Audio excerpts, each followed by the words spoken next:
In the zone, here I go. In the zone, here I go. In the zone, here I go. Yeah, they know I'm a pro.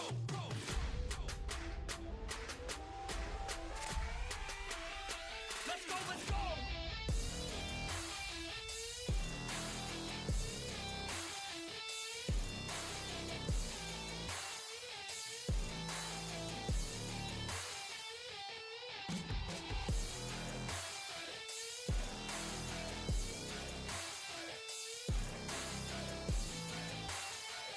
Yeah.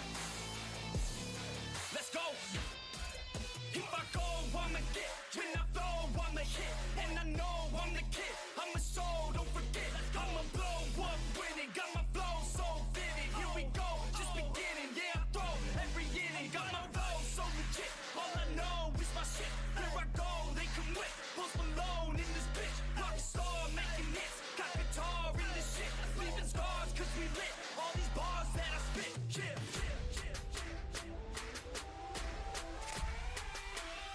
Let's go, let's go.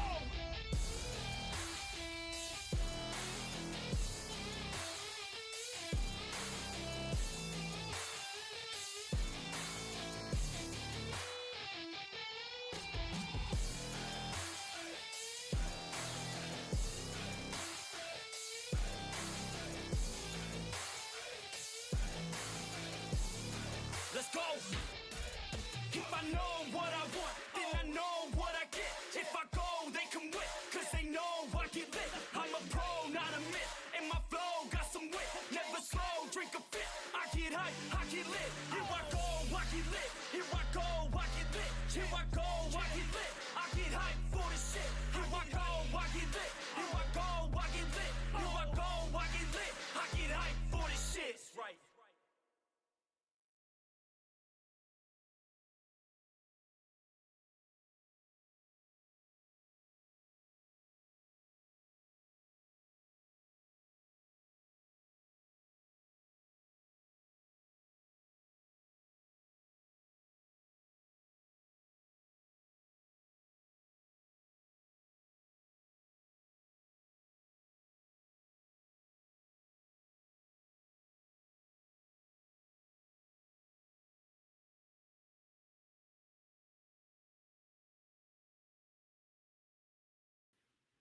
All right, let's do this.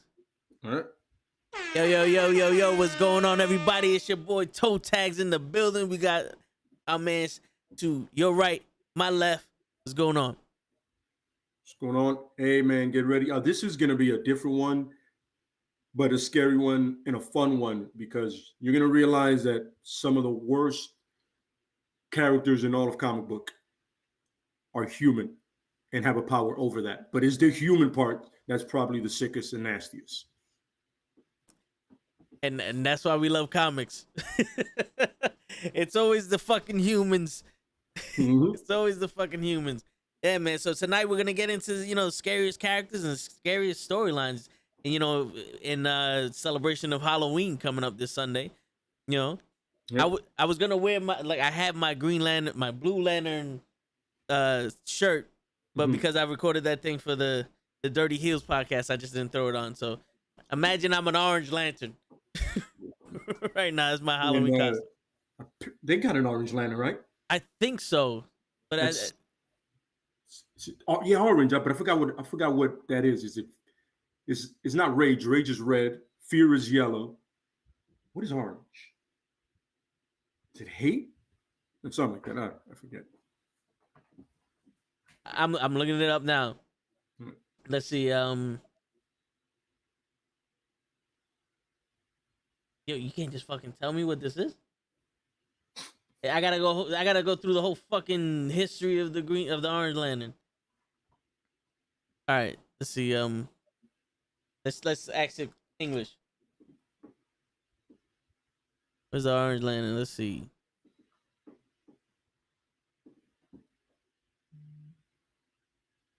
Jesus fucking Christ.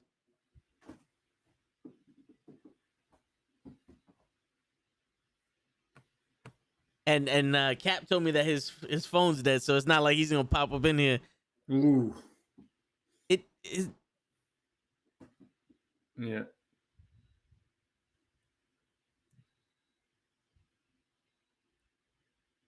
Well, let's see if it's an oath.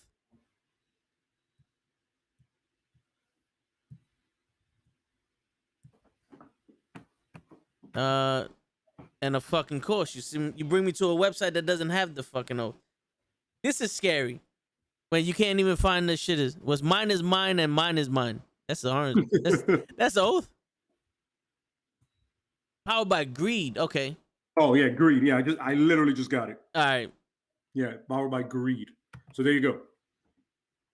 I knew there was an orange one. I always forget what it is because I confuse it for the yellow one all the time. Yellow or red. Yeah. Because I know those two better because it's fear and rage. Yes. And for some reason, orange feels like a hate rage type shit. Yeah, I mean, if you follow Taz, it makes sense. Yeah, that's true. And the mixture of the yellow and the red should bring you, fear and hate should be like some kind of rage or some shit. Yeah. Absolutely, yeah. Yeah, if you know your Bob Rosses. You know what I'm saying? Possibly, yeah. Yeah, I hear you. I hear that. But yo, speaking of lanterns, I'm not 100% familiar with them, but I know there's a black lantern, and that's like the death lanterns, or correct. And apparently, you don't have to be dead to be a black lantern. No, that isn't. They usually it's the simpler way for that lantern to get a hold of people if they're already dead, but you don't have to be dead. That's correct. Okay, and I saw a storyline because that actually. That storyline with the Black Lanterns led to the Flash becoming a Blue Lantern. Yeah, the Blackest Night. Yes. That's when a bunch of superheroes, Superman, Batman, they all got pretty much turned into Black Lanterns. Yeah. Luckily for the Flash, since he's been outrunning his version of death for so long, like the speeches have his version of death. They have a speech that's pretty much their death. So it's like same deal for him. You know what I mean? He kind of broke out of it, became the Blue Lantern, and so forth and so forth. But the Blackest Night one is really one of the most interesting ones to read, and it really opens up the Lantern Corps more than the green one ever does. You know what I mean? Yeah. Like you start to realize this is a bigger thing than the Green Lantern Corps will ever be. It's like and then it leads to the White Lantern, You know what I'm saying? That's the greatest apparently. Okay. All the colors somehow combine into white.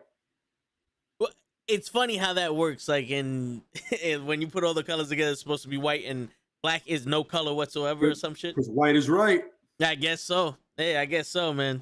Yeah. But yeah, definitely, yeah. Yeah, it's like I said, anybody out there that wants to read a really interesting and good all around comic book. It's a lengthy one. The book's but it's completely worth it, man. You'll be entertained from cover to cover. It's good money. Oh yeah, I'm not gonna lie. It did look interesting because the Black Lanterns are not just like regular lanterns. They're like zombified. Yeah, in a sense, yeah, you can. Yeah, in a sense, yeah, it's death. You know what I'm saying? So it's like everything in comics has their version of death. So that's their version. You know what I mean? Yeah. Yeah. So, is it that you don't have to be dead, but when you get engulfed in the Black Lantern, it kills you? Well, it makes you undead in a sense. You know what I mean? It can make you undead, but it's when you get the Black Lantern ring. So all of it is the ring. You know what I mean? Yeah. Like at one point in the comics now, well, it just passed. Batman had the Black Lantern ring, but he was using it against the death metal Batman. So he was using it against him because he had it.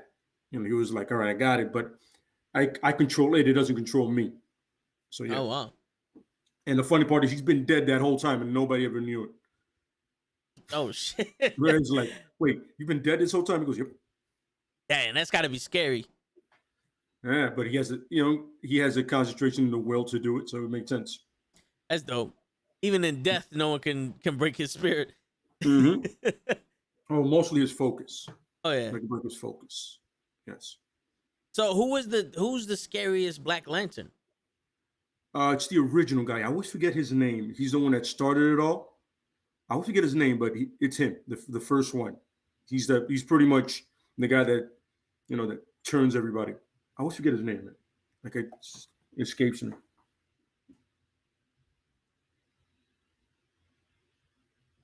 Hold on. I don't know why I put original Black Lantern and it just went straight to Green Lantern. Well, that's the one that they know best.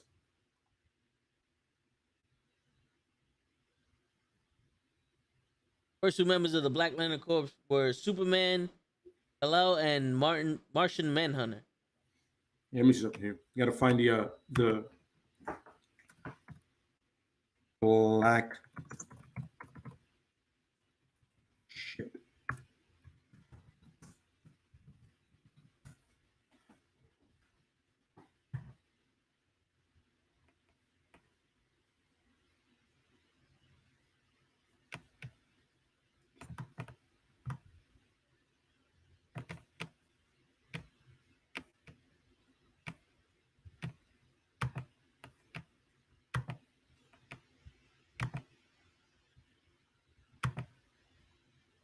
Black Hand.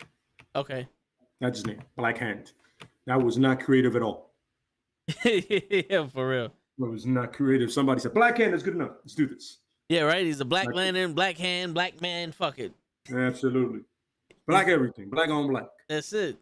Yeah, man. So that's him. Like I know I haven't read that story I haven't read that book in so long, but I can remember the gist of it, Nah, yeah, I hear you. He pretty much just starts turning people into Black Lanterns. I hear you. That. So, how big was that comic run? Like, you know how they had like the Infinity Gauntlet or the Flashpoint. Was that something that changed? Yeah, it was major because it affected all the superheroes pretty much, and supervillains. Like it brought the Sinestro Corps, the Rage, like it brought all kind of like in a sense of like, all right, we have a problem, fellas. We got a problem here. Got to figure this out. And that was that Lantern. Yeah.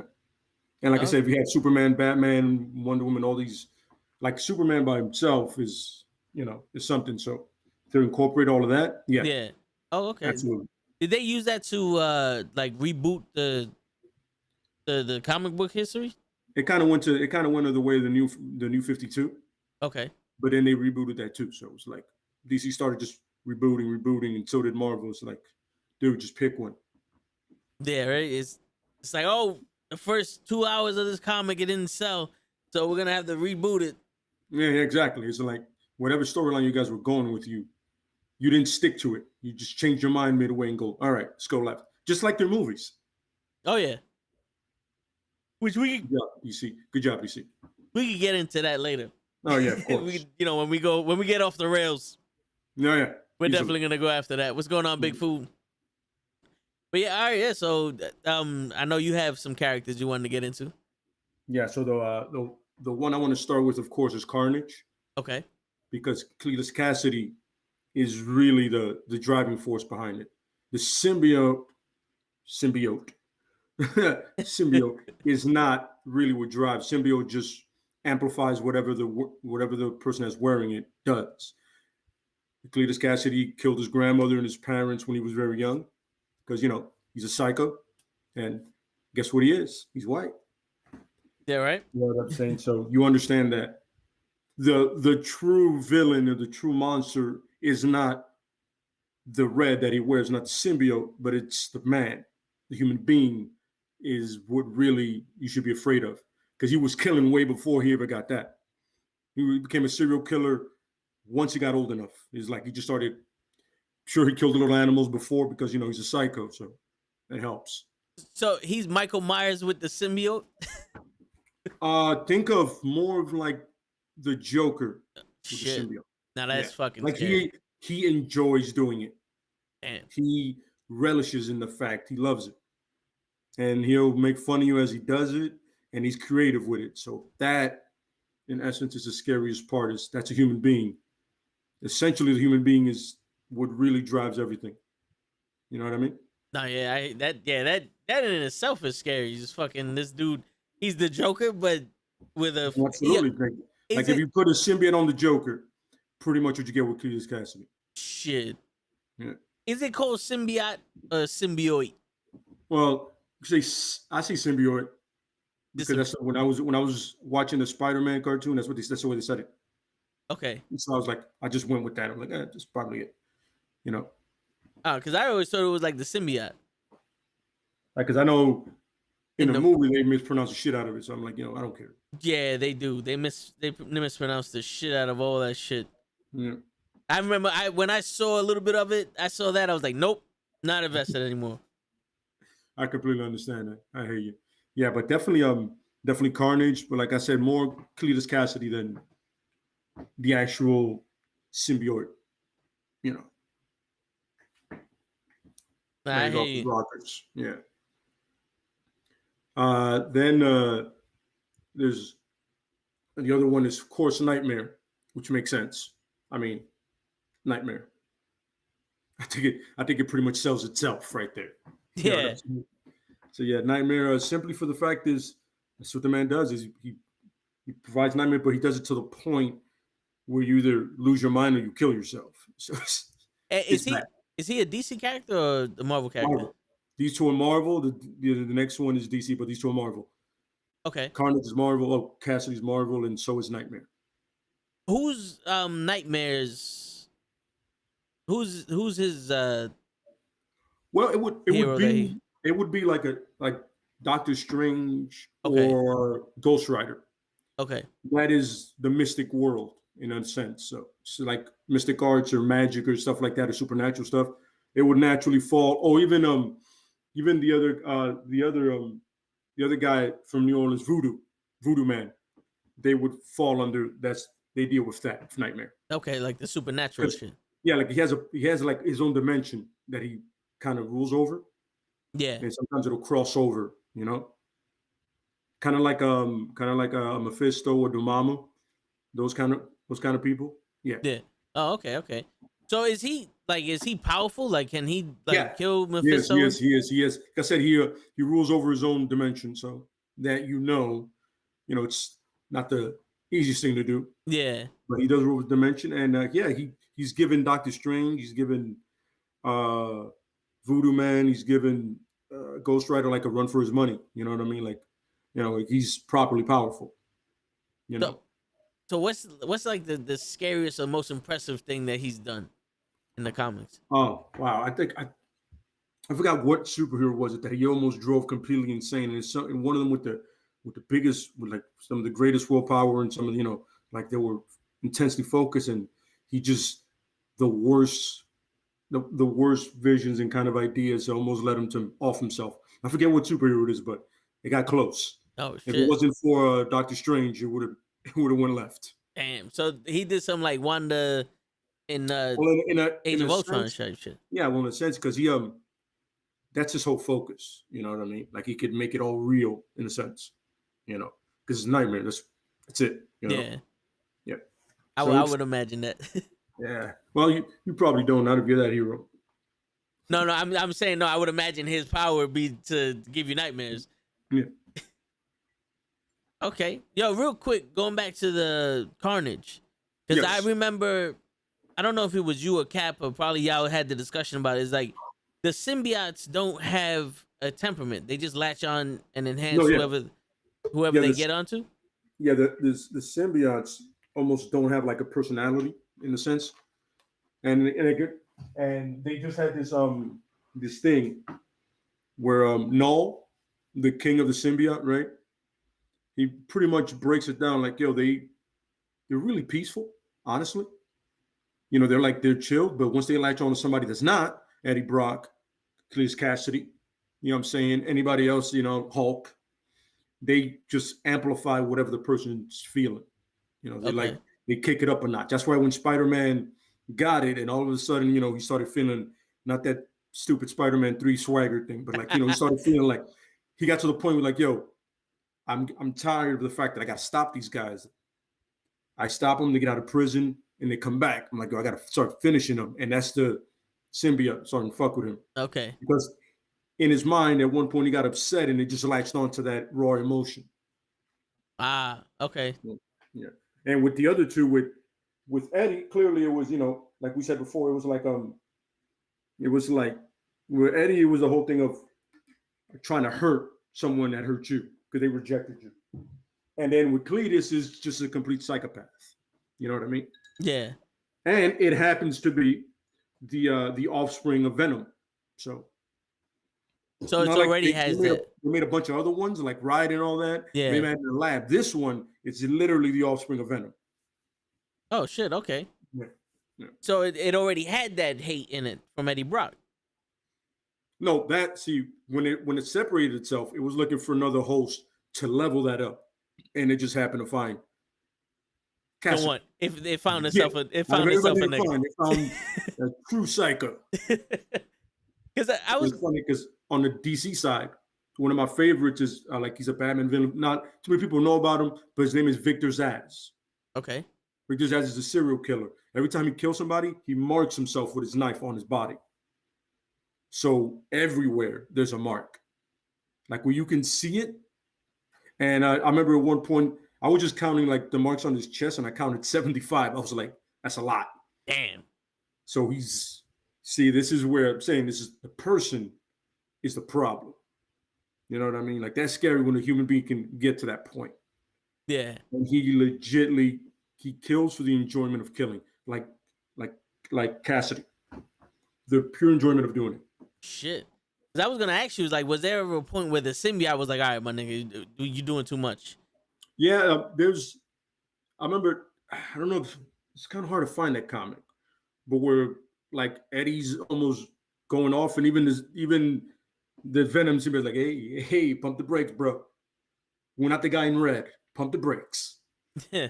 Like he's usually down to do something. Like, hey, we're doing too much here. We'll slow down. And where the other one is attached to somebody that doesn't care. It's like, yo, let's keep doing it. You know. Okay.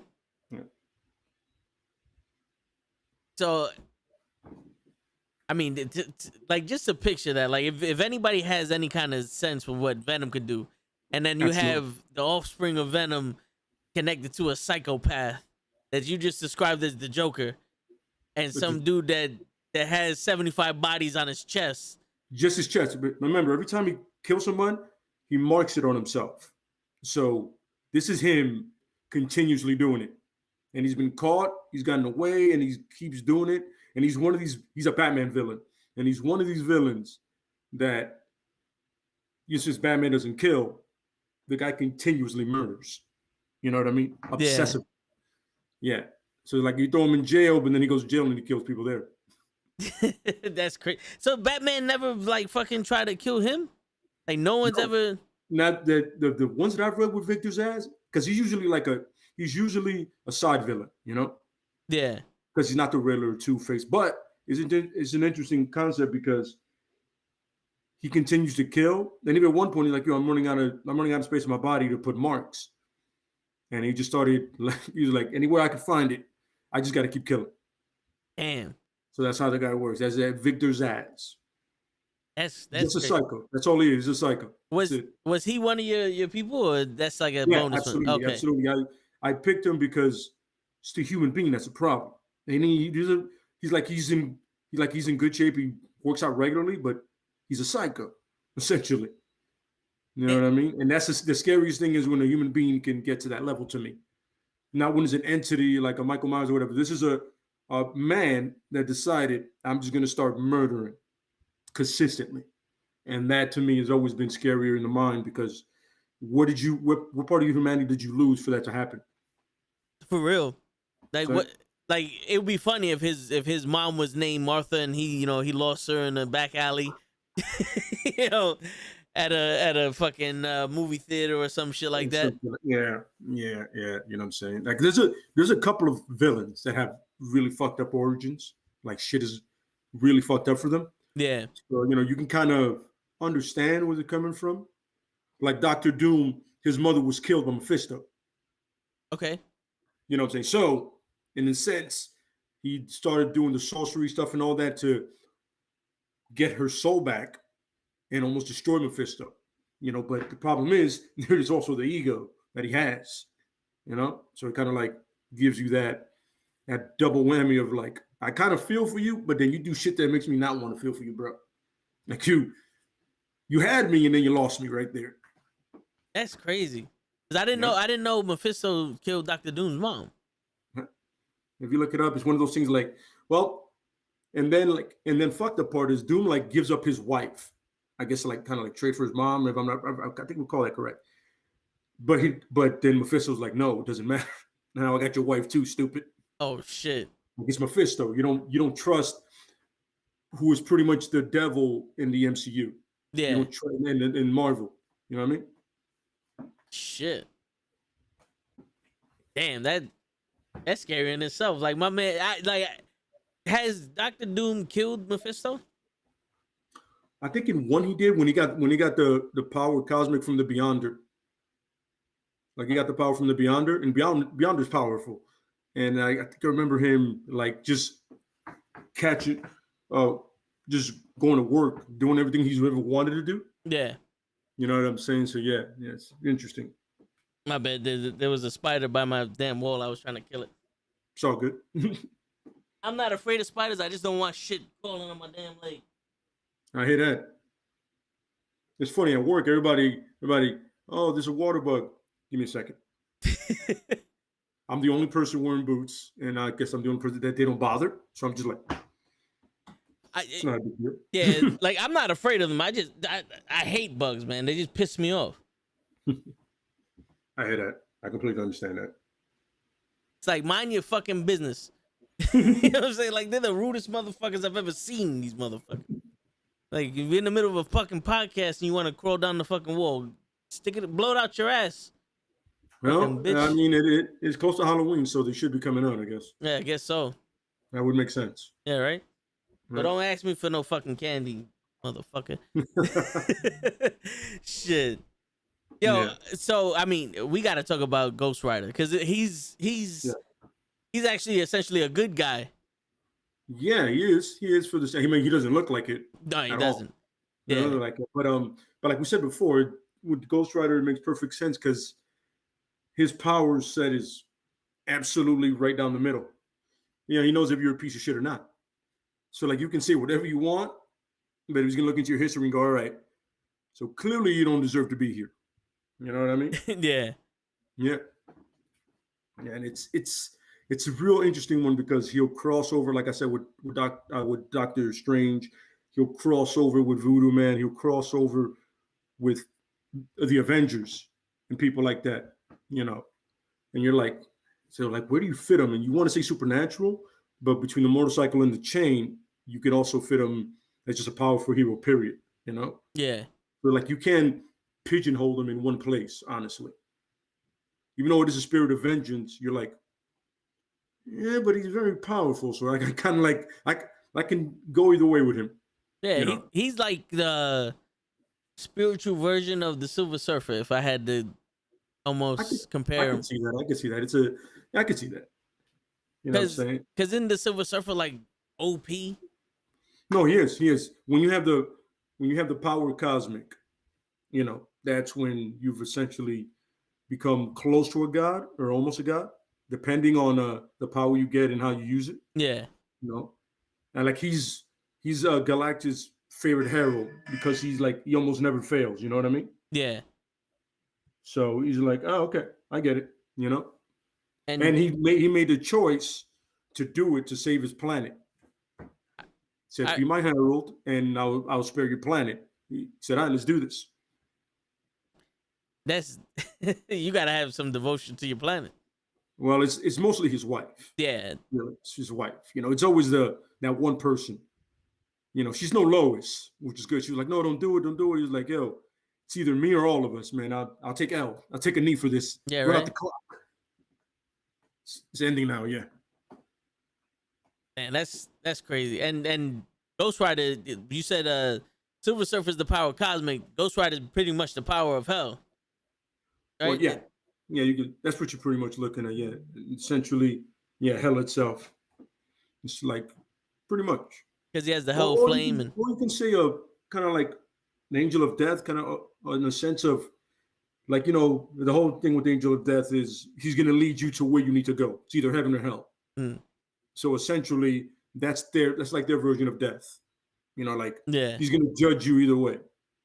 She'd be like, all right, do I let you go or do I destroy you? So, you know. Has there ever been a time where the Ghostwriter did some personal shit? Like he's like, I don't give a shit if you're a good guy or bad guy. I'm fucking killing you. There is one. I'm for sure. I know Cap will know more. I'm like my Ghostwriter knowledge isn't shit, but it isn't great. Yeah. It's like right in the middle. I know a couple of times, Robbie Reyes went off the rails right away. Like to the people in East LA that were fucking with his family and all that. He took them dudes out. That was straight personal. That had nothing to do with the spirit of vengeance. That shit had none. It was him to like, yo, I gotta get rid of these people. You know what I mean? My man said, I'm gonna collect your souls real quick. Let me go handle this business, and then I'm out. His thing at the very beginning, it was personal, And the funny part is the soul that took over him is one of his uncle. Ah, okay. Who was a killer, essentially, right? And he took over, but it got changed into the spirit of vengeance. So, okay.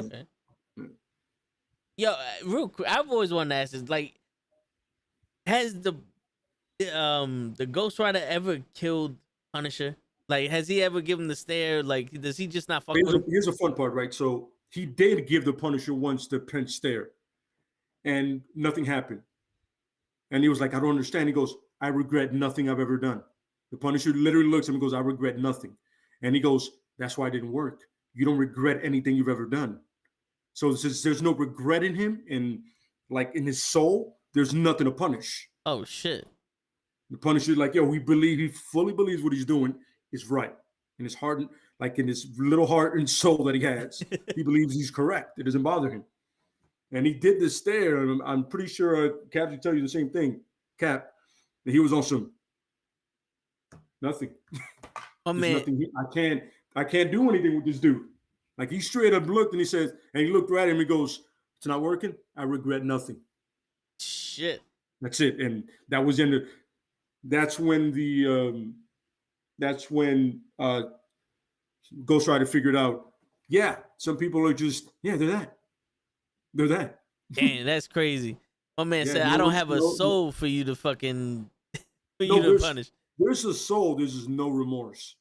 There's no regret. He believes he's done nothing wrong ever. So he's like, the people that I killed deserve to die in my eyes, my heart, and my soul. That's scary. That is. And once again, and that was gonna be another one I was gonna throw at the end, but the Punisher is definitely another one that is like he's trained very well, almost too well. Then he has no remorse at all. Like he doesn't think twice about something. And that's absolutely like, it would be a sense of like Cletus Cassidy or somebody like that, but so driven and focused that it's not insanity. It's really just purpose. Punishment. That's it. Yeah. This is punishment. I remember somebody was asking me, is it really punishment? I go, have you read his comic books? That's all it is. It's not, he hates them, but it's not like this insane joy that he gets from killing people. He's not smiling when he's doing it. He's doing it because he needs to. It's a war that he knows he's not going to win. So, No, I hear you. We all had that thought. It's like, this motherfucker just needs to go. You know what I'm saying? Like, we all had that thought. We went down there. We went down to not dealing with shit. Oh, yeah. Yeah. He is one of the number. He is like top 2, 3, didn't deal with shit at all. Oh, yeah. Yeah. No shrink. It was just straight guns. He said, I found my solitude, motherfucker. Yep. Yo, so what's scarier? A psychopath that kills out of enjoyment or a man that just fucking kills and has no remorse of it? I mean, in my opinion, is definitely a man that kills and there's no remorse to him. He's not enjoying it, but he's doing it because in his mind, in his head, it needs to be done. It needs to be done. It's not like it's fun for me. I need to do this because 2 things. I can and I will. And that will right there is very dangerous. Oh, yeah. Extreme, because he's by any means, it doesn't matter. You know what I mean? Yeah. I mean, there's a storyline, right? where if I remember correctly, right? There's two cops, right? And they're on the take. He doesn't kill cops. He didn't do that. But he set them up to the point where they kill each other. Oh shit. So he's like, all right, if I don't kill cops, but I gotta find a way for you two to be punished. And he wound up sending up that they off themselves because each one of them thought they were gonna rat on each other. You know what I'm saying? So they both off themselves. He was like, there we go. Yeah, fuck it. 2 birds with 1 bullet. Absolutely. Well, they're bullets. Damn. So, yeah. No, but yeah, man, that makes sense. It's like, because after a while, I'm pretty sure these psychopaths are not gonna find enjoyment in killing. They're gonna go evolve into something else. But Punisher's just like, he knows he's making the choice. It's almost like these psychopaths don't have a choice. It's just, this is my pleasure here. This is who I am. This is how I am. Yeah. The Punisher. Remember, Punisher was he's a veteran, a Marine. He had family, so he was good. And shit went left. And unfortunately, when it went left, he went way left. He said, all right, I'll go further over there, He's the embodiment of, all right, you fucked with the wrong person. Yeah, remember we said Michael Myers, nigga, here now? Yeah. He's like that on roids, on steroids. Like, oh, yeah, I'm here now. Oh, so man, that's definitely him. It's not even on site. I could kill you without looking at you. Yeah, absolutely. And creatively, too, man. You know what I'm saying? Very creative. Damn. There's a comic where there's a blowtorch and a guy he has strung up. You can figure it out from there. Yeah. Just get information. And the guy is funny. The guy's, oh, you're going to let me live? He goes, no. Are you crazy? I don't do that. If you don't give it to me, I'll figure it out somehow. Yeah. Like he's asked people are like, you let me live? Absolutely not. So that's not the rules here. Yeah, it doesn't work that way. The name, the gear, I don't think you understand what you're in right now. I am not that guy. I'm not the guy in Hell's Kitchen. I'm not the guy that swings all over Manhattan. You know what I'm saying? I'm not in the tower. No, that's not me. Bullets, guns, knives, explosives, and you. That's me. Damn. Yeah, I saw there was a comic run where there was an infection, almost like a zombie infection, and Punisher, Cap, and I think some other heroes were trying to basically just kill everybody or stop the infection, and Cap got infected. And he forced the Punisher to kill him, and he's like, yo, man, I've always looked up to you, and he killed him. And it was like it was no choice that he had. Yeah. But then I don't know if it was the same run or it was something similar, but Deadpool kept popping up, and every time he killed Deadpool, he'll come back, and it almost became a joke.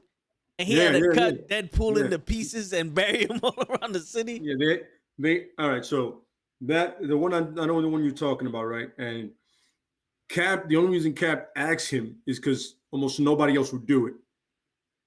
He knows he doesn't like what the Punisher does. He's not a fan of the Punisher, like whatever, like his methods, but he knows if something needs to get done, just like Nick Fury, this is who I need to call. It's like this guy will do it. And ultimately, like often him, he's like, yo, just do it. He goes, huge fan, but yeah. And then the Deadpool thing is, yeah, he kept doing that. And then after that, they spin off and did another series where Deadpool was after somebody that the Punisher was after. So they're essentially trying to kill the same person. What's going on, show? Yo. What's up, man? What's up, guys? Hey. Don't mind me. Just here Okay. for support. Everything y'all say, I don't fucking understand. Who's the Black Lantern? Please explain. Black Lanterns are pretty much the depth of the of the Lantern Corps. They're death. That's crazy. I thought there was only one. No, there's green. Like we just said, there's green. There's yellow, orange, red, blue. There's ultraviolet. Yes. I think that's a new one. And then they combine all of them and they become white. I don't know how. That doesn't make any sense. Because white is right. You said it. Yeah, see? Yeah. There you go. Yeah. But yeah, this if you look it up, look, like I tell you right now, that Saturday I showed you, look up the Blackest Night story and then go from there. I'll Yeah. start from that. And like it's a lot, But if you break it down, it's completely worth it. It's really enjoyable. I'll check it out. I'll be ready for the next one. I didn't know y'all was talking about the Black Lantern. I didn't even know what the topic was today. Well, it's scary characters, so Yeah. you know I'm pretty sure that there's some characters that you've seen or heard of, and you know you think they scary or something like that. You talked about Carnage. You was watching the podcast, right? Yeah, always. Yeah. Y'all my We- favorite people. We spoke about Victor Zazz. We spoke about who else? Mephisto killing Doom's Mephisto, mother. Nightmare, yeah. You know, Nightmare. Ghostwriter, Ghostwriter. the Punisher, essentially. Yeah, you know, it's I forgot. It's funny. He shouldn't be scary, but he is to people, and that's Nightcrawler. But the scary part about Nightcrawler is when he teleports, he goes through a dimension. It's like almost like a pocket of hell that he goes through before he comes to the other space. Like he goes through that dimension, and they showed it in the comics and they showed it in the cartoons, and it's crazy because at one point, I forgot what happened, but his powers like they were just on the fritz, and he got stuck there, and they had to go find him, and they realized how like. Okay, so maybe this is why he's so religious. Besides the fact that people hate him, it's like, yo, he goes through hell to teleport. And that's one of those things that, like I said, he looks like a demon. You know, a Nightcrawler looks cool as hell, by the way.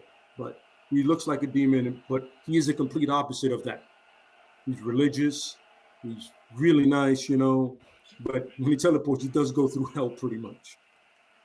You know what I mean? Damn. Yeah, and So go ahead. I was gonna say to use his special powers, he has to suffer. Most of the time, that's usually what it is. Yeah. 'Cause it hurt. Like he does that, and he's a skilled hand-to-hand fighter. He's a great swordsman. Like he's really good with swords. But then again, so is his father. And right now his name escapes me, but he's like a red version of him, in a sense. Him and Mystique got it on and had him. Nope. That's what it comes from. What you was gonna say, Tom? I was gonna say it's funny how at least in the X-Men, there's like they use. I'm sorry. I know Cyclops opens up his eyes and it sends a energy from another dimension that he's shooting. He's not shooting laser beams out of his eyes. And then Nightcrawler goes to hell and comes out. It's like a lot of these things that they get it from other dimensions and other pocket universes. Yeah. You know, it's not like science. You know, like to cure Cyclops, you got to close that fucking dimension that's in between him and his eyes. You know, and I wouldn't, because you would make him a lot less cooler. He's not cool at all, to be honest with you. He's like the least coolest member of his family. His father is a space pirate, and his son has a metal arm and teleports. Like, you're the least cool dude in your family. How is that possible? Hey man, somebody got to do it. Yeah, Can't all be like that. He's a space pirate. I remember when I read that, I was like, how are you this uncool? And isn't his brother also some? His brother's like another powerful mutant. Like he has energy projection and all that. He can fly. You're like, dude, how do you suck? Well, didn't also like his powers And his other became brother limited? Havoc too. His other brother Havoc. Yes. Oh, he has two brothers. He has two brothers. Okay, I I don't know thought if people Havoc know was. that. Cyclops has two brothers. Okay, I thought Havoc was the only one he had. No, he has two. It's Havoc, and I think the other guy's name is like Volcano or some shit like that. Okay. I forget, but I know there's two brothers. But didn't his powers get hindered when he fell off the horse and hit his head, or the plane crashed and he hit his head? I believe so. Like I said, you probably have to talk Cap or Cabs about it because I don't like Cyclops at all. So I know the basics of his shit. Yeah. Like his basic origin. Because I'm like, yo, you're a loser. I don't like you. I've never found him interesting, you know. And I remember somebody goes, oh, so he's like Cap. I go, no, he's not. Cap is interesting. This dude is just, he calls him a soldier boy because he always listens to what Professor Xavier says. He doesn't mean it. You know what I mean? Yeah. Logan can't call somebody a soldier boy and go, yo, I'm a soldier. I've been through 10 wars pretty much. For real. Yeah. Azel. I think that's Nightcrawler's father. A-Z-A-Z-E-L. There you go. That's him. He's in X-Men First Class, the movie. Yes. He's in that. Yeah. He was this guy's right-hand man. Yes. He was Sebastian Shaw's right-hand man. Yes. There you Absolutely. go. Even though he's not part of the Hellfire Club, but you know, you gotta take your liberties when you can get him. That's the movie that took liberties, and I was like, I got no problem with it because it made sense. You know what I mean? Yeah. Yeah. Yo, so all right, I know I wouldn't say a scary storyline, but like a sadistic type serious storyline is what the Joker did to Jason Todd. Was it Jason Todd? Death of the Family. Yeah. When he beat him with the crowbar. Damn. Yeah, like he beat him he beat the shit out of him, man. Like, but here's a funny thing, and I don't know if anybody knows the history. I think most people do, like the comic book world. So, right, Jason Todd was introduced, right, oh, we got a new Robin, right? Mm-hmm. So he was literally taking the wheels off the Batmobile, like he was stealing them, and Batman was like, holy shit, that's unreal. And he's like, he has to be like 10 or 12, some shit like that. Like he's young. And he's like, how the fuck from the Batmobile? How you stealing my wheels? So he became it. But the problem with Jason is Jason was hot-headed, more aggressive. You know what I mean? Like he wasn't what essentially Dick was, you know, Dick Grayson. Dick Grayson was really cool, nice, relaxed. You know, when he got older, he got to the point where he got stronger physically, because between all the Robins, he's physically the strongest one. Like he's the bigger one. You know, even though Damian is dangerous, he is physically bigger than, like, you know what I mean? Like the boy got the weight on. Yeah.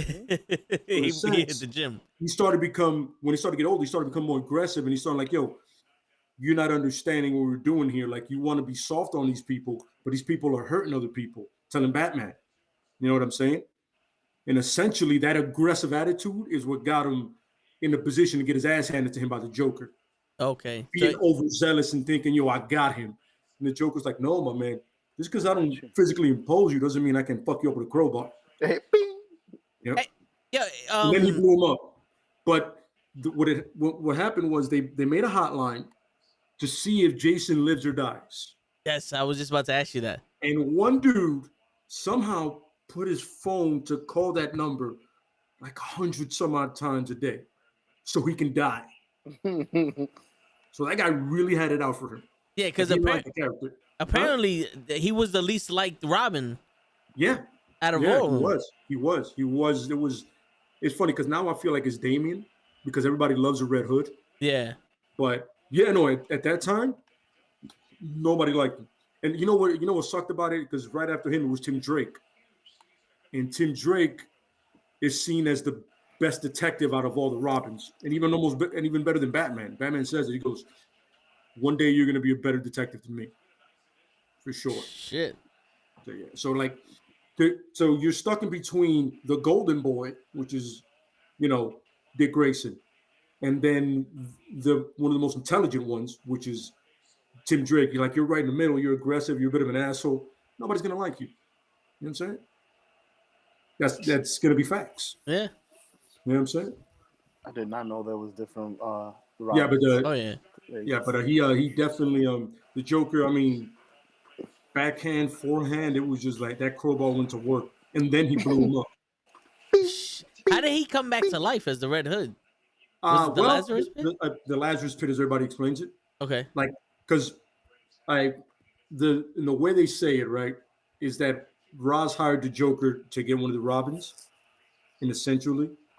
And this is another Red Hood. The comic kind of takes from it, but you know the movie takes from it.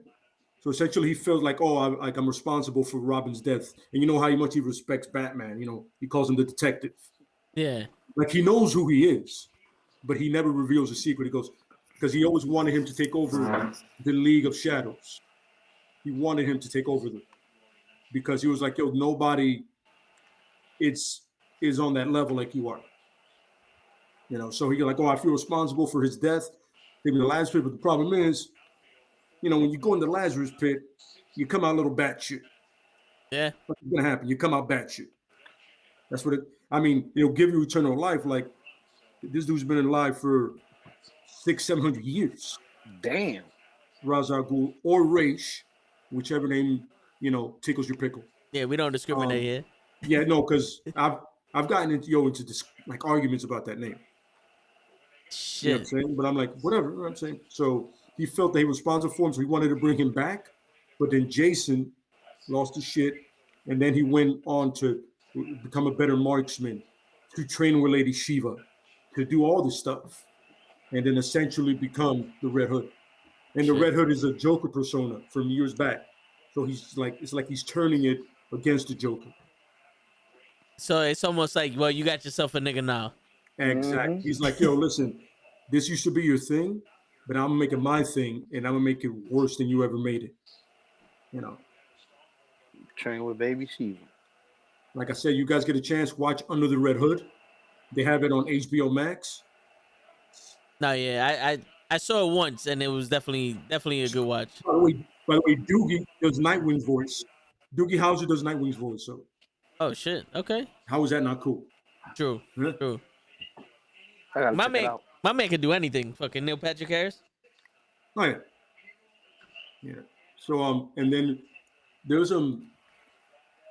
most of the scary storylines you're gonna see it's like Batman, like the Long Halloween. That's another good one. Some of it is gonna be in the Batman movie. Okay. Some of that's gonna be in there. It's gonna be there's also when Bane broke his back. You know what I'm saying? Anything with the Court of Owls, because it's a secret society that's been running Gotham for centuries, and nobody ever knew. So are those like the rich people, or is that just? It's essentially a cult of rich. Yeah. You know, white is right. So they've been running Gotham for years, and not even Batman knew about it. And that's the world's greatest detective. And then they have, speaking of zombies, their talons are undead soldiers. Like one of them is Dick Grayson's great-great-grandfather. Oh, man. Shit. Yep. Exactly. And so a cult that has zombie assassins. That's some really white shit. Yo, for real, that is some white shit. But scary as fuck though, because they essentially they're dead. So if you trying to kill them, is not gonna happen. It's a pain in the ass. You know what I'm saying? But they're good. They're really good. Don't try to kill them. You try to revive them. Like the thing that works with them is freezing them. I remember correctly. Like if you freeze them, because the way they bring them back has something to do with cryogenics. If you freeze them, they no longer work. What, some Demolition Man type shit? Yeah, kind of like that. Kind of some shit like that, yeah. Absolutely, except their heads don't explode. Their heads don't explode, so there you go. And that's crazy. Absolutely. And there's always the one with Solomon Grundy. The Solomon Grundy storyline, I know, is that's purely a Halloween one. You know, because Solomon Grundy is essentially a zombie. Yes, and he wakes up on there's a whole poem and everything. Yep, absolutely. Yep. I forgot what the fucking poem is. Yeah, me too. But yeah, it's he was a gangster at one point, and he pretty much got fucked over on a deal. And now he shows up every Halloween, pretty much. Comes out of a swamp that somehow Gotham has a swamp. Don't know how that works. But Gotham always has some fucked up areas. So yeah. Yeah, it's like a week, right? He's only there for a week or some shit, or? Well, yeah. Most of the time, the legend on a is, Monday. He'll show for a week and then vanish. But when you need a Hulk-like villain, they usually use him or Killer Croc. Yeah. That's crazy. So, Show, you have anybody that you find scary or think scary in the Marvel Universe or like a scary situation? It doesn't Ain't have to be nobody- like Halloween related. It could just be anything. Yeah, it could be your opinion, bro. Yeah. Bro, and ain't nobody scarier than Thor. Just, And who? I said Thor. Then That's my why boy, I looked at you on some Thor. The Norse god of thunder? All right. I mean, of lightning? Nah, All right. nah. What's going on, LaFlocka? All right. I meant to say My man was Thanos. also, my man is also fuck you, thunder.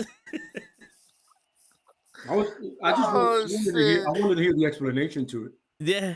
Like I was really curious about the explanation. Nah. I meant Thanos. Oh, there's also the God Butcher, and he's gonna be in Love and Thunder. Okay. Christian Bale's Okay. playing him. He gets a sword that's made to kill gods, and he does it, Oh, and he does it well. Damn.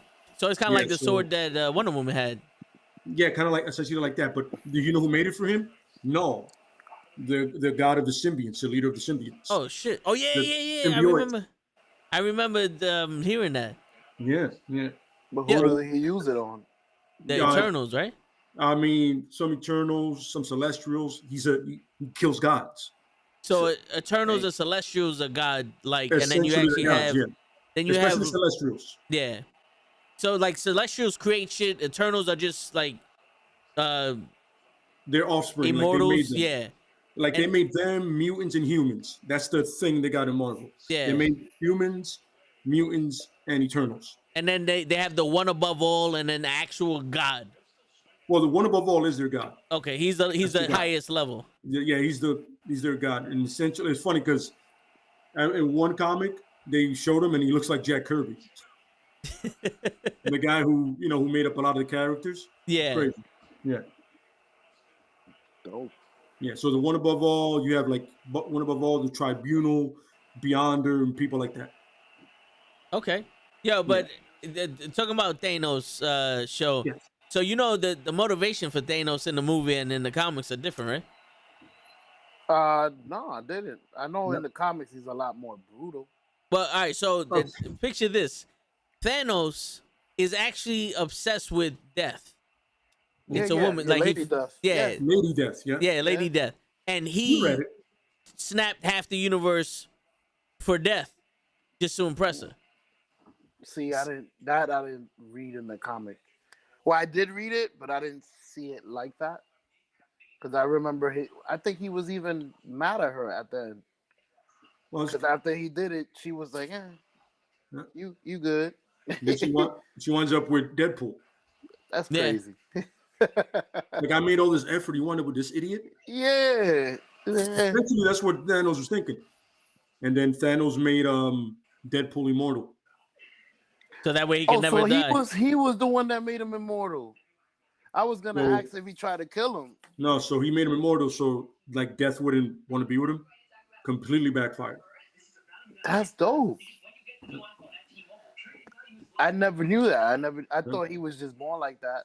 And No. The healing power was from the Weapon X experiment, right?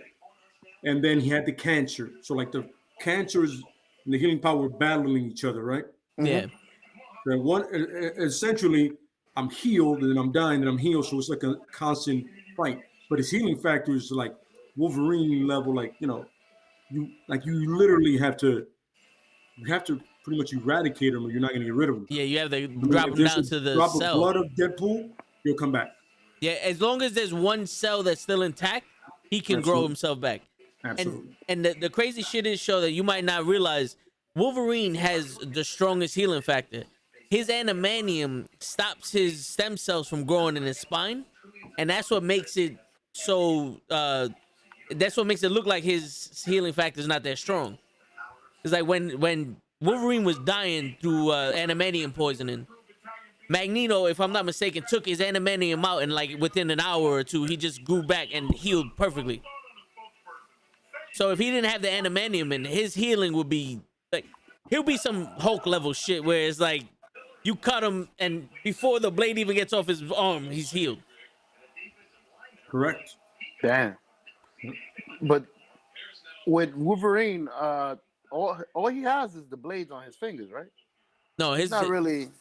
Well, Like, what's his well, power? his entire go ahead, like, he has a power of scent, superhuman strength, agility, superhuman agility. He essentially has like animalistic instincts. He can smell better than anybody else. He can track you. You know what I mean? And then he has his berserker mode. That's when he completely loses his shit. Like his mind goes off, and it's just an animalistic part of him. And the problem with that is he doesn't see what he's doing. He essentially is just clawing, destroying, and all that shit. You know what I'm saying? That's a berserker mode. That's him like unlocking his purely animalistic part of himself. He'll Yeah. snap But like I out said, of it and be super like, I don't know strength, what happened. Super hearing, super smells, touch.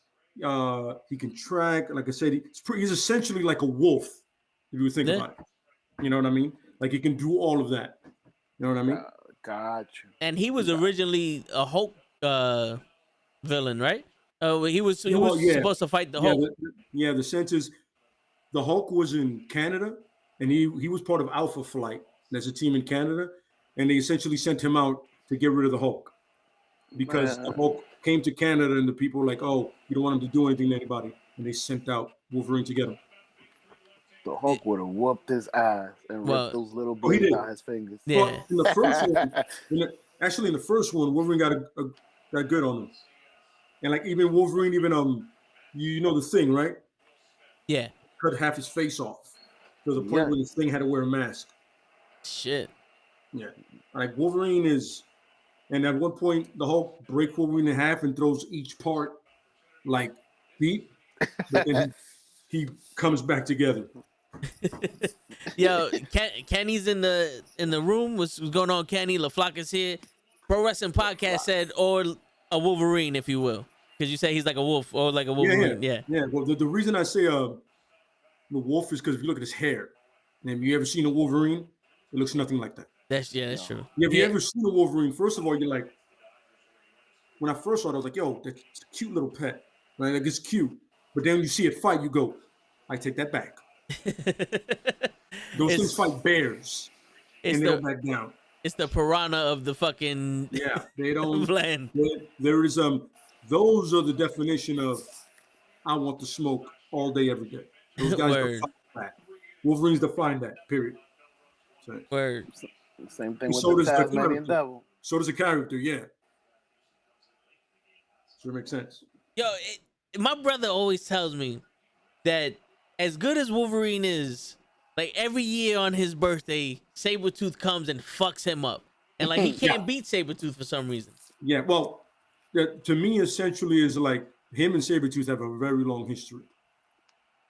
You know, they're essentially the family. That's what they retconned and made them family, and I was like, I don't like that. But whatever. Yeah. I don't read comics, so there you go. But you know, I feel a lot of times that he's like he holds back, you know. He's like I don't want to kill him. And he can take the ass whooping. If there's one person that can take an ass whooping, it's Wolverine. Yeah, I'll heal. Yeah, that's true. That's true. Two people that can take an ass whooping, they'll be fine. They're gonna be okay. What's Sabretooth's power though? Huh? What's Sabretooth's power? Sabretooth essentially like Wolverine, except without the great healing factor and no adamantium. Oh, so I could whip your ass and kill you. I'm gonna just let you beat me. I'll be back tomorrow. Like I said, I always feel like there's that he doesn't do it because like, yo, we have this history, you know what I mean? Like I've known because they were soldiers together and then they were both part of the Weapon X project. So it's like, you know. But Sabretooth did kill his girl. Oh, hell nah. It's time for you to go. Yeah, for real. Yo, so going back to Thanos, so what makes you pick him? Like what was scary for you? I never knew Thanos from the actual comics, which is a lot scarier. For him to be able to torture his own daughter with no problems, that's scary. For him to be able to snap his fingers and get rid of you imagine that, getting rid of half of the world with one snap, bro, that's scary. Nah, yeah, that is. For him to be able to do it, and I've been tempted. You're on the train long enough. You're on the train long enough. You get tempted. Yo, Oh, man. whoever unsnapped this fucking pandemic needs to serious talking to, bro. I'm gonna say it now. I was saving this for the tone of the show. We can elaborate more on the tone of the show. But we saw the best of people during the pandemic. Now that this shit's almost over and going back to normal, we're seeing the worst of people. Mm-hmm. It's crazy. I couldn't agree more. Yeah, man, it's fucking crazy. But yo, did You you guys... know what else? You know what else we saw? You forget how beautiful the city is when like nobody's fucking with it. True. Where you can just enjoy New York for what it is, the way it looks, the atmosphere. Yep. Believe me, on all my walks, I realized this city's. I forgot how beautiful the city was. Yeah. You know, because it's you, and then I walk 2 miles and I see the next person. So all I'm getting is the city in the winter, but I'm getting all of New York. And I'm like, I forgot how beautiful the city is without people ruining it. I don't. It sounds horrible. Nah, it don't. It's true. And like, look, and it's gonna lead back. It's gonna lead back to what we're talking about with Cassidy and Victor Zazz. Sometimes the human element is the worst element. Yes. You know, that kind of takes away from essentially a normal beauty that you always have. But essentially, people for some reason are bad shit or just pieces of shit. Like I saw a clip today where some dude punched a lady in the face in front of his kids on a train. I'm like, and nobody does anything. No hands are thrown by anybody else.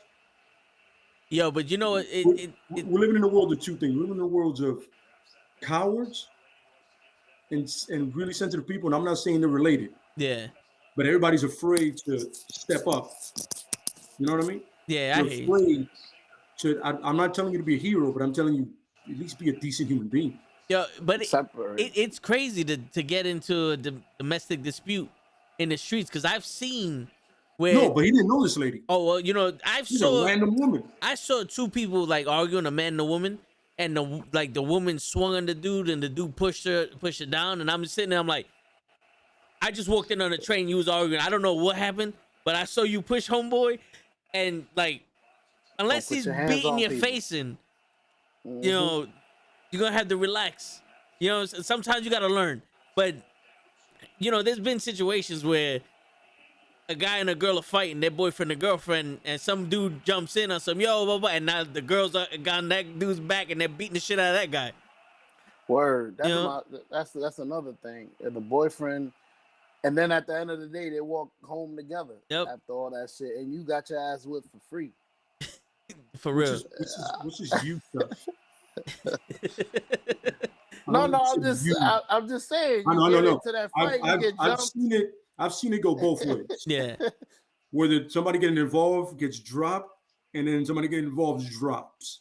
Mm-hmm. You know what I'm saying? So I agree. It's a little testy. It's like I don't know. If I just came into it, I don't know what's going on. But if I'm there from the beginning, I'm like, you just like hitting women. Yeah. So if you like hitting women, I'm going to show you that I like to hit men that hit women.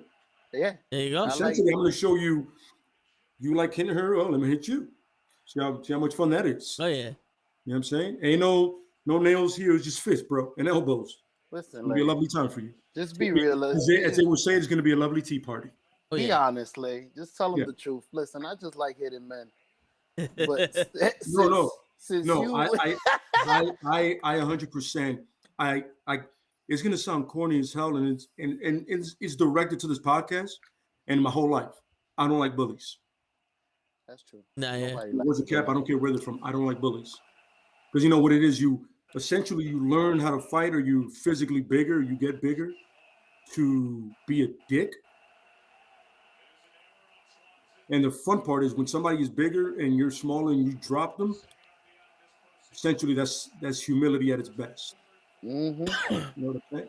No, yeah, for real. People, somebody small, I ain't the biggest dude in the world, but I'm pretty sure if I catch you with a good knee or elbow, you're going down like a sweet muffin. And I'll punch you the nads, gut, I don't care. And people are like, oh, that's not fair. What's not fair? Anything's fair. What's not fair? I'll kick in your fucking knee if I have to. Yo, we're in the street, bro. This is a street match. There's no rules in a street match. Kick them in the balls. Yeah. Bro, there's no rules in street matches. That's right. Yo, you got a street fight, which is aight. But a street match, that's the deadliest kind of fucking match you could have. Mhm. Absolutely correct. I Diamond agree. wrestling, baby. That's right. Yo, did you guys hear the reasoning behind Thanos where it wasn't for Lady Death. like in the movies, it wasn't for. Oh, it wasn't for balance. Yeah, it was. for balance. Yeah, because they actually someone did the math. Now it's flawed because it's only for Earth, but when he wiped out half the population, the consumption went down, right? But they were saying that due to repopulation, the growth after 49 years or 69 years, It'll go back. it will go back to the same population it was, and the resources will still be at the level it was when we were now. So he's like, it's pointless. So in other words, snap more resources. Yes. Damn. No. They were saying that the reason why he did the snap was because on Titan, there was an interdimensional war with the other timelines, and that's what caused his planet to die.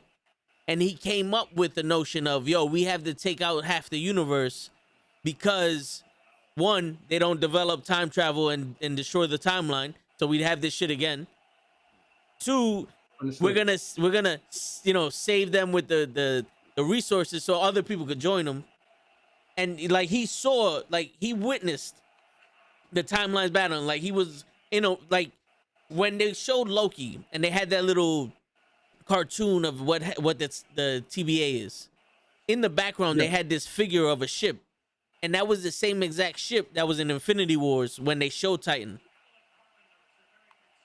And that's when the guy was like, yo, Marvel doesn't do shit for shits and giggles. If that wasn't, Thanos' planet that they referenced, for the first war, that the one who remains or the one who's left fucking, basically ended. Thanos was a direct recipient of that. Like he was affected directly from that. So they were saying that his actual motivations were more to prevent another inner dimension. Is it interdimensional? Yeah, interdimensional war. It's crazy. It's crazy how these people come up with thoughts about this shit, because it makes sense when they say it. But then let them fucking do that shit in the movies. Oh well, he tried to stop us. Then nigga, why didn't you have a conversation with him? T'Challa would have ended this shit real quick. This is true. And he seems like a character that talks, because he was having deep conversation throughout the whole movie. But also when he realized, like in Endgame, they mentioned, you notice how his motivation changed. It was no longer resources are finite. He's like, yo, y'all people didn't, appreciate what I did. So I'm just gonna wipe all y'all out. Basically, I'm gonna start this shit from scratch, so none of y'all could go find out that there's another fucking in a timeline, so some of y'all can fuck that shit up and do all the other shit. Agreed.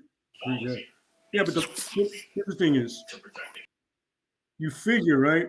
And when he goes, sometimes the strongest choices it takes the strongest will. Yeah. Like the biggest choices, right? And I get it. But here's the thing. Here's my thing: is why you? What makes you the guy? True. Maybe the only one that has the balls to do it. Why are you doing it? What qualifies you? Well, you put some people together, you put some individuals like the Black Order together, and all of a sudden you're the guy. I could have said it could have been Reed Richards, it could have been the Collector, it could have been the Beyonder, it could have been the Tribunal. The Tribunal is about balancing the universe. Why you? That's where you get that little arrogance that kind of kicks in. Yeah. Well, also, I mean, why him? Because he tried to stop it before, and he made the mistake. He's like, he tried to stop it on his planet. Yeah. So that has nothing to do with the rest of the universe. That's your planet. True, but hey, figure out your problem. Figure out your problems in your planet first, and then go solve shit. But you know what's crazy? Like a lot of people's motivations, like, yo, my family member smoked 8 packs a day and died because of this. Now I'm trying to get everybody to stop smoking. Oh yeah, I get it. It's one of those. Yeah. We got like 20-foot giants in here eating apples, and we can't grow apples fucking fast enough, and we died because of famine. So the whole universe got to go. Half of y'all niggas got to go because we only had half the food. Pretty sure half of those people would want a choice. It's true, I got- but yeah, sure. No, I got a question. Maybe I didn't read it right. Hulk is the toughest skin in the world, unpenetrable. And this snap smoked his arm off. How did Thanos avoid losing an arm or his life? Is there like something to that? Well, he had the similar damage to his arm the second time he did the snap when he destroyed the rings. Okay. I Now, was wondering that. I know in the comics there's no consequence for using the Infinity Stone. Like there's no hurt or none of that shit. But they made that up for the movies. One of the Okay. one of the theories is that the Soul Stone was fighting him because he didn't earn it. Like if Hawkeye would have did the snap, I think it would have affected him less because he actually sacrificed something for the Soul Stone. You know, like he sacrificed Natasha, and like Iron Man, like it read him as like he was willing to make the ultimate sacrifice, and all that other shit. But mostly because Thanos is technically a god, right? He's a Titan. Yeah, he's both a deviant and a Titan. So yeah. Yeah, so that's why he was able to do it the first time. But he sacrificed his daughter too. Yeah, so he was worthy of it. But that's fan theory. So I don't know, Leia, if you got an actual theory of why it affected. Well, you had to do a consequence for it.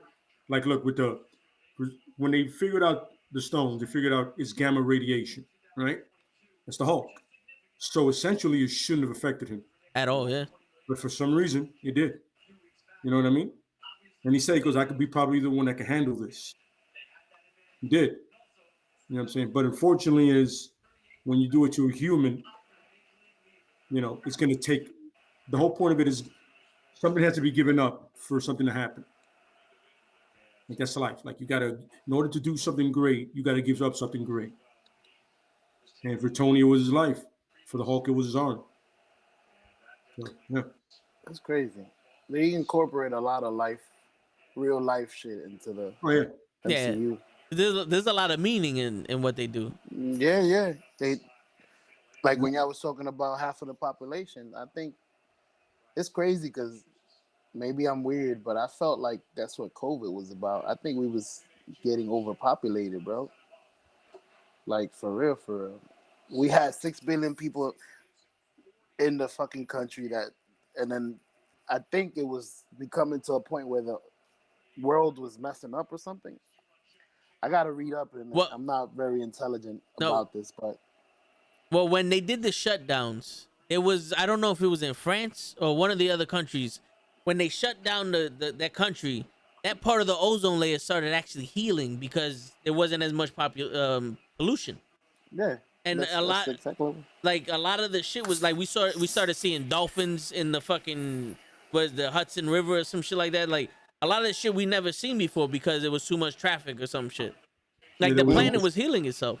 There was almost no smog in LA. Yeah. The water in Venice and over there in Italy became blue again. That's crazy. And I was like, that's crazy. Yeah, bro. So essentially a rebooting phase. Yeah.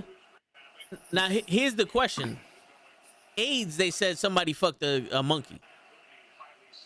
COVID, they're saying somebody ate a bat. You think this shit is man-made? Yeah. I do too, as well. It's unfortunately they blame it on China. It's a very specific virus. Yeah. It's very specific. Like what it attacks, you know, the lungs, you know what I'm saying? All that, it's very specific. And the fact that it affects older people more, or people with immune deficiencies. Weak people. But you know, with anything like that, you know what I'm saying? Yeah. And, like it really attacks the most vulnerable. So that's a really specific thing. Yeah. There's no way that cannot not be made somewhere. It's crazy. And they make a movie like that? And once again, the rich white people live. The one with Matt Damon. Yeah, where the guy was gonna let it loose. I forgot the name of it. I forgot the name of it. But crazy. yeah, the one we met, Contagion. That's crazy. And the funny thing is, I remember watching an interview with Matt Damon. He goes, "Yo, when you get to talk to the experts, because they spoke to 2 experts, right? That they're viral experts, not anything online. I'm talking about like viruses. Yeah. And they specifically told them this is how it would go, and this is how humanity is going to react to it.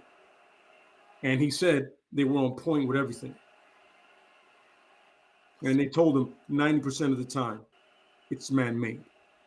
But nobody will take responsibility because no one's going to take responsibility for all those deaths. Yeah. You know? So when you got viral experts telling you, yes, that's man-made. Trust me, it's too specific. Yeah? Bonkers. And that by itself is scary as shit. That man would make that.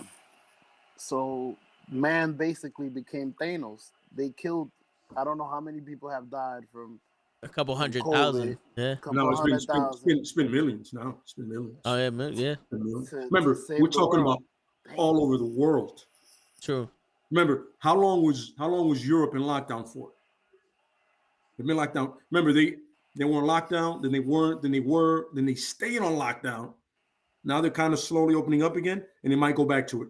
Mm-hmm. Yeah. Australia, India was getting it bad. You know what I'm saying? Because like everybody's like that over there.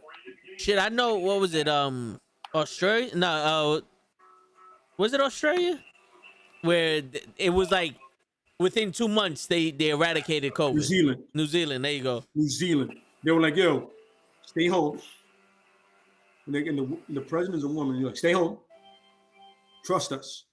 And then within 2 months, No case. It took them 7 months to get a case because somebody that flew in. That's crazy. Somebody that bought it with them, and they were like, "All right, we gotta do it again.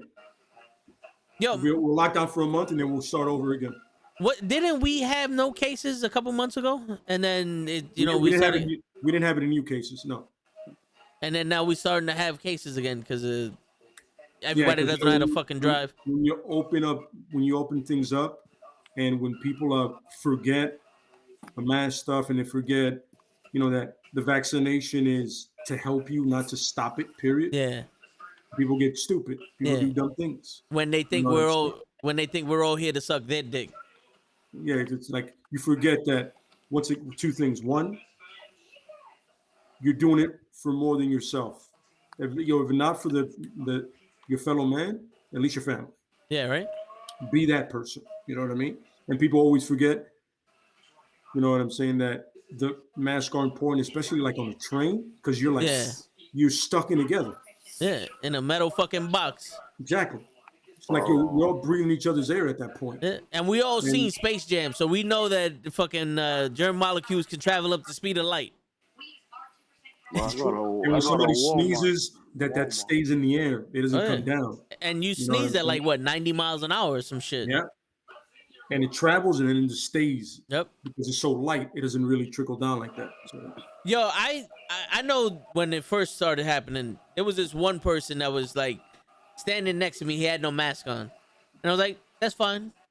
You don't have a mask on. We're on the bus." I said, "Best believe, if this motherfucker coughs or he sneezes, I'm fucking him up. I'm slapping the shit out of him. No, I'm straight. Like I was already in the position to just boop, and then just keep hitting him. Be like, fuck it. If you have COVID, I beat it out of you. It's not. It's even if you didn't have COVID, it's just disrespectful.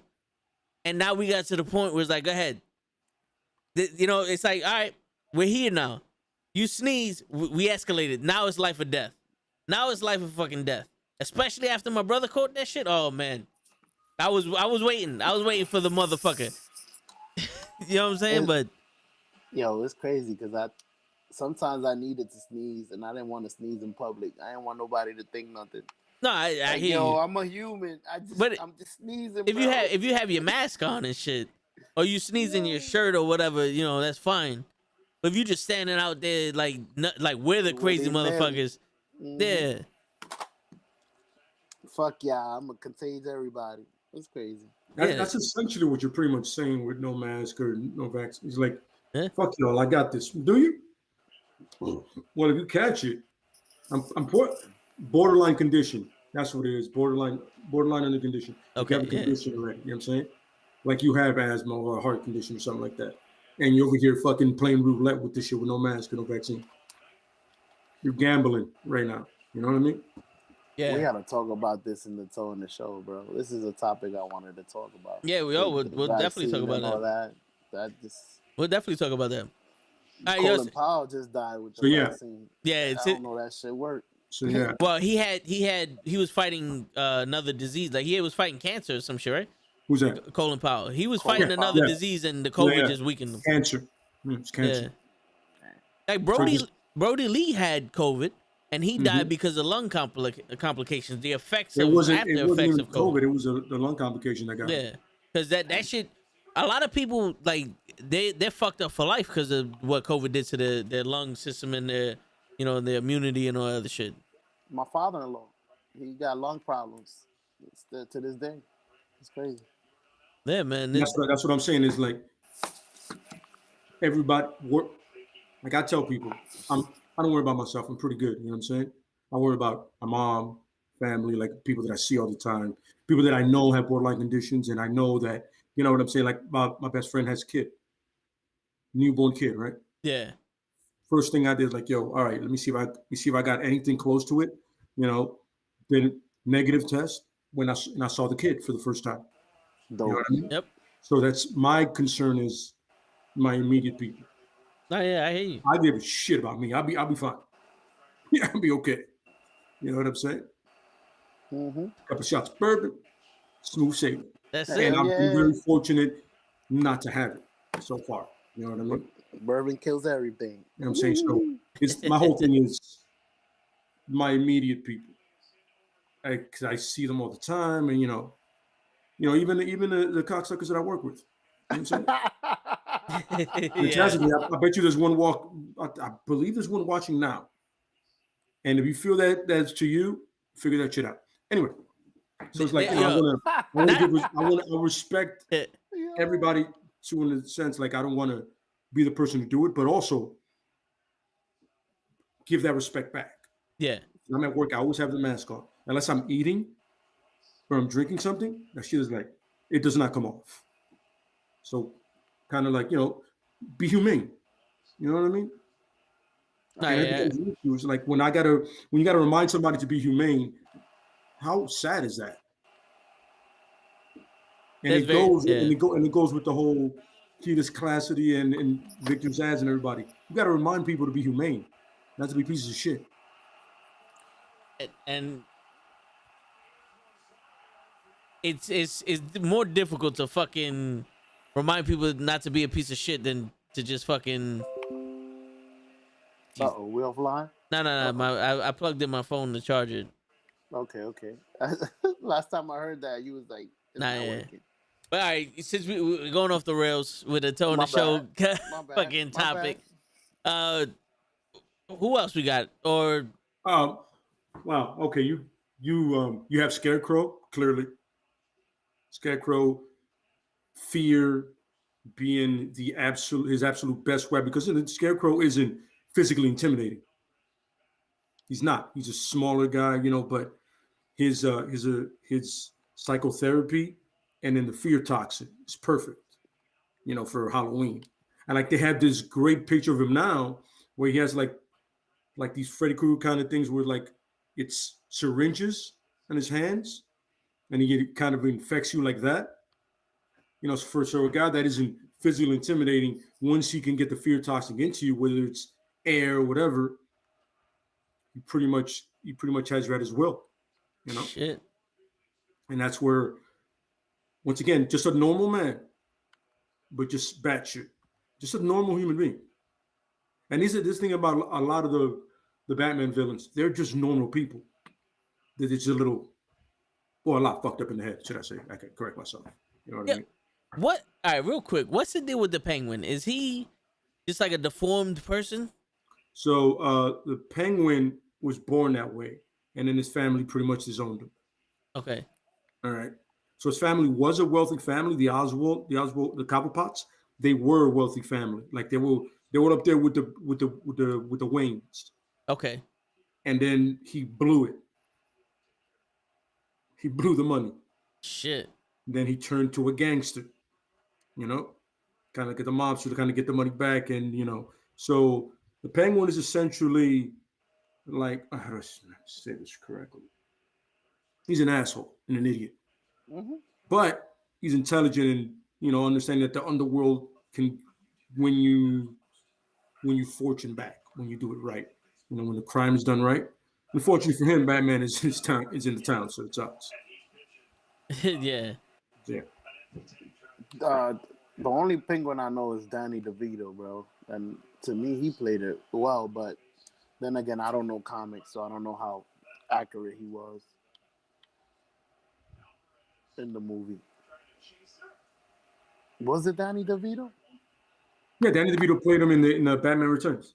That's the only one I've seen. Well, I don't think they put the Penguin much in TV. Well, in the movies, usually it's the Joker. Like I've always seen him in that movie. Well, back in the days, the guy that played him was the same guy that was Mickey and Rocky. Word? He did it in the show, the 1960s. Yeah, the TV show, yeah. Yeah, he did. He did that famous voice. And then Yeah, he did that. they had the Gotham show where they had somebody else play him, and now in the Batman is going to be Colin Farrell, which is unrecognizable. Shit. And he sounds more like a mafioso, like Brooklyn gangster. The Pro Wrestling Podcast said he also has minions that are like human-sized penguins. Yeah, well, a lot of the villains like to do the whole kind of dress like me, but also be mine. Because apparently in Gotham, they have like a henchmen's are us. Yeah. You get a bunch of henchmen. You know what I mean? It's yeah. Like, I can get a henchman any day of the week. What? How bad is your unemployment there? Yo, bro, sometimes you gotta do something strange for a little bit of change, man. Yeah, but the problem is Batman sees you, goes, "Yo, I understand you got kids, but I'm gonna break all of your limbs." Mm-hmm. I mean, because you got this costume on. Yo, and if I was one of the henchmen, I'd have been on some, not for nothing. That's better than what the Joker's gonna do to me, and we got the job done. It's funny if you ever get a chance, you watch Batman the Animated Series. There's a dude that Batman he whoops his ass, right, and then he opens a door to a room of where his boss lives, and he sees Batman, and he just closes the door, and he goes, "What's in there? Nothing," and just walks away. Because I got my ass kicked once. I'm not doing this shit again. Oh yeah. Because I'm not taking no more L's for this, man. Like he whooped my ass. I'm good. But yeah. There's also Two-Face, and that's just a story of multiple personality. Like him, the way he would deal with things is to bring out Big Bad Harvey. Like the way he would deal with like being picked on, because he was picked on when he was younger. So he would deal with it by having another persona take over to deal with the stress. Like Harvey couldn't do it. Big Bad Harv could. And essentially that's what gave you the Two-Face. It looks like shit. Yeah. Shit. Yo, but who is scarier? The Bizarro Superman or Doomsday? Doomsday. Doomsday has one purpose: to destroy. That's what he was made for, right? Pretty much. And then the only way you can't kill him the same way twice. So, shit. So, has Superman ever fought him again? And I don't recall, but I remember somebody taking him to the beginning of time and leaving him there. Because, like I said, if you kill him one way, you can't kill him never again. He adapts to it. So it's Doomsday is a very appropriate name. For real. Kill you once, I shouldn't have to kill you again, so it don't matter. Yeah, but it's like almost a Wolverine healing factor. He recharges, he comes back. So whichever way you killed him before, it's not gonna happen again. So he's kind of like a predator. In a sense, yeah. Nope. So what's the deal with Bizarro? He's just ugly looking. You know, it's funny. I've never really gotten into the Bizarro story. Like I've never found him appealing. I just found him funny. Like actually, the iterations that I've seen of him, I found funny. Yeah. So I don't really know much about Bizarro. Like now, I really honestly do not know anything about him. Like I know he is the opposite of Superman. Clearly, that's really it, dude. Yeah, that's all I know about it. Also, he's like from another dimension or something, right? Yeah, absolutely. Yeah, you know what I'm saying. And essentially, what I'm seeing, he's not a bad guy. He just gets Stupid. led astray by bad people. Yeah. You know what I'm saying? Like he's essentially a simpleton, Yeah. but powerful. You know what I mean? Yeah. He's like a baby in Superman's fucking. It's kind of like when sometimes they make Solomon Grundy a simpleton too, Yeah. and sometimes he understands what he's doing. So it's like, but Bizarro is always he's an idiot, but somebody can point him in the wrong direction to do something wrong. Somebody can trick him. Absolutely, easily. All right, so who else we got? Like, you want to go into storylines? Like some Storylines, scary storylines. But Batman has a lot of good ones. I would imagine, because everything that he does is fear. Yeah, like he's even fear. Yeah. Doctor Strange has a couple of good ones with Mephisto and Nightmare. When it's the mystic arts and supernatural stuff, they have a tendency of it getting a little weird. And honestly, you know what's really scary and kind of gross is the ultimate timeline of Marvel. Like if you guys get a chance, it's pretty fucked up. I'm telling you the truth, it's fucked up. But it's also you're like, and then of course the zombie timeline. Yeah, that one. You know, with all zombies. You know what I'm saying? The comic, the what if is great, but the comic, it gives the details it gives you is you just realize how fucked up shit would be because you know they still have their superpowers and they use them, but to feed ultimately, you know. Was it a mind? Was it a mind thing also in the comics? From what I remember, it was essentially just the virus, but you're able to retain your intelligence to use your powers and feed. I just remember the virus didn't affect the brains that badly because they would strategize to do stuff. They would like lure people in. You know what I'm saying? Like they see a human or they see somebody that they haven't eaten yet, like, oh, we can corner them or something like that. It was still Stark was still very intelligent. Shit.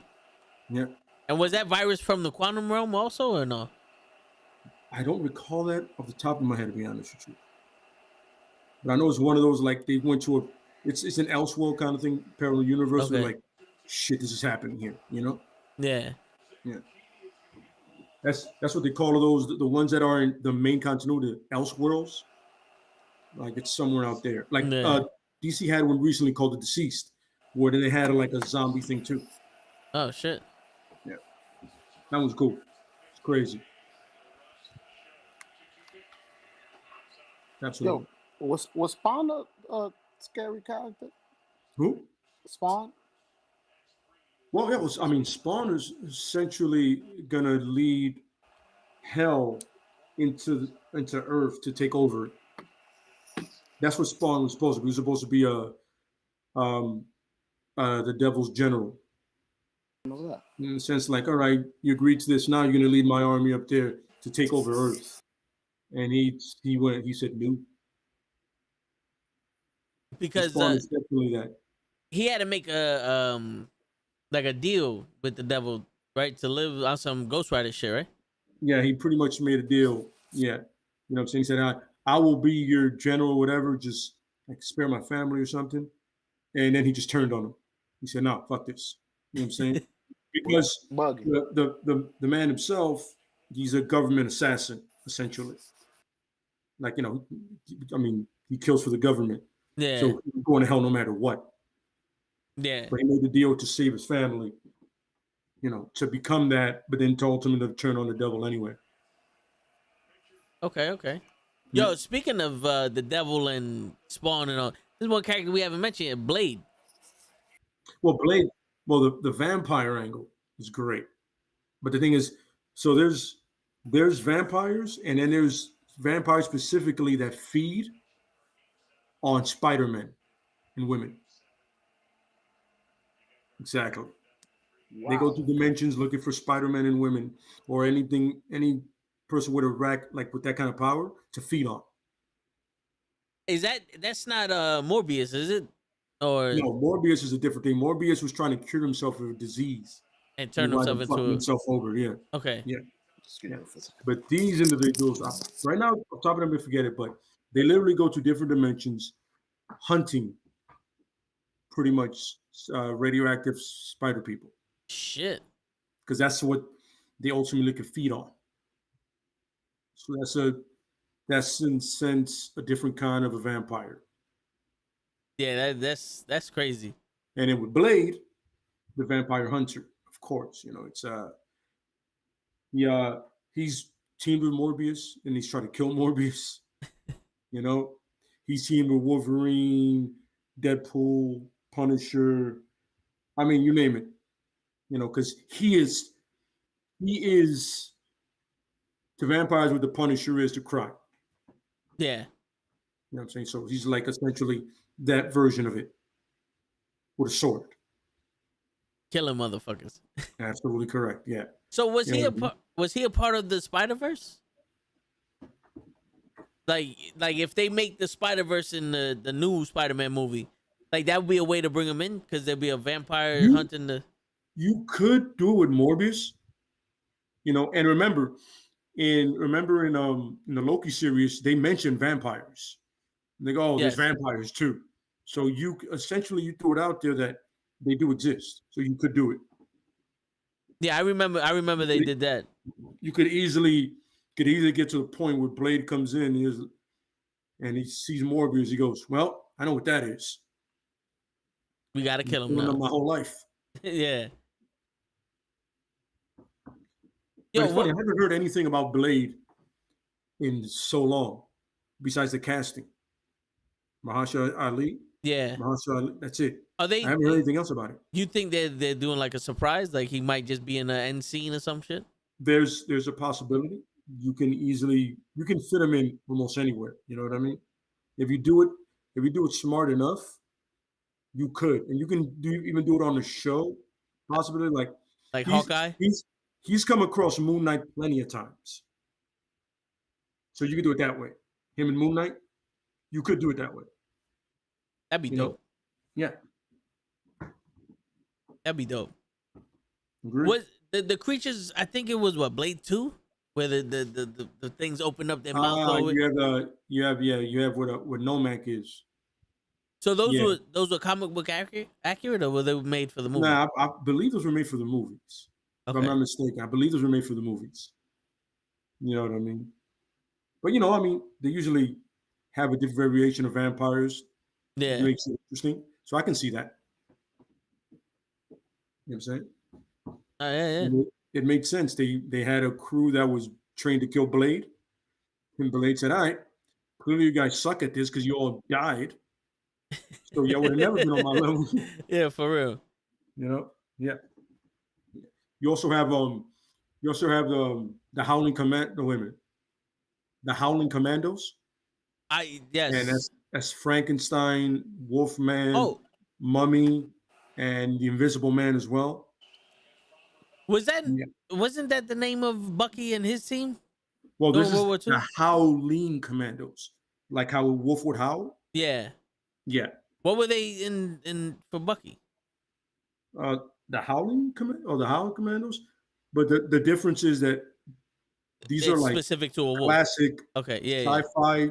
Horror movie. Yeah. Okay. Yeah, I get it. I mean, Frankenstein has a Gatling gun, for the love of God. Hey, he needs a Gatling gun. Yeah. Damn. There's always those characters, you know what I mean? Yeah. Those essentially they face off against vampires. Like Dracula is legit in Marvel. He's a character. Yeah. You know what I'm saying? They were trying to make the universe with the Dracula movie. Well, we spoke about that before. They were trying to do because the Mummy failed so hard. When with Tom Cruise, they couldn't make the movies anymore. Which is weird. I never saw that one, but I like the Dracula one. Yeah, but the thing is, the whole thing was supposed to be the Wolfman, Dr. Jekyll, and like I said, Dr. Jekyll is in the Mummy movie. Oh, Also okay. co-plays him. Ah, Yeah, so you had essentially set everything up, but that movie bombed so hard they were like, nope. shit! I'd have fucking been like, all right, that movie don't exist. Now we're gonna make another. we're gonna go to the Wolfman. If that shit sucks, then fuck it. Pro Wrestling Podcast said it, the Dark Universe. That's what was gonna be the name of it. Ah, okay. Yeah. That'd have been dope. Yeah. That'd have been fucking dope. They had a movie in the 80s that kind of brought all those people together called the Monster Squad. And it's like Goonies meets essentially the Lost Boys or some shit like that. Like it's really 80s cheese, and you have Dracula, Frankenstein, the Wolfman, the creature from the Black Lagoon, I believe.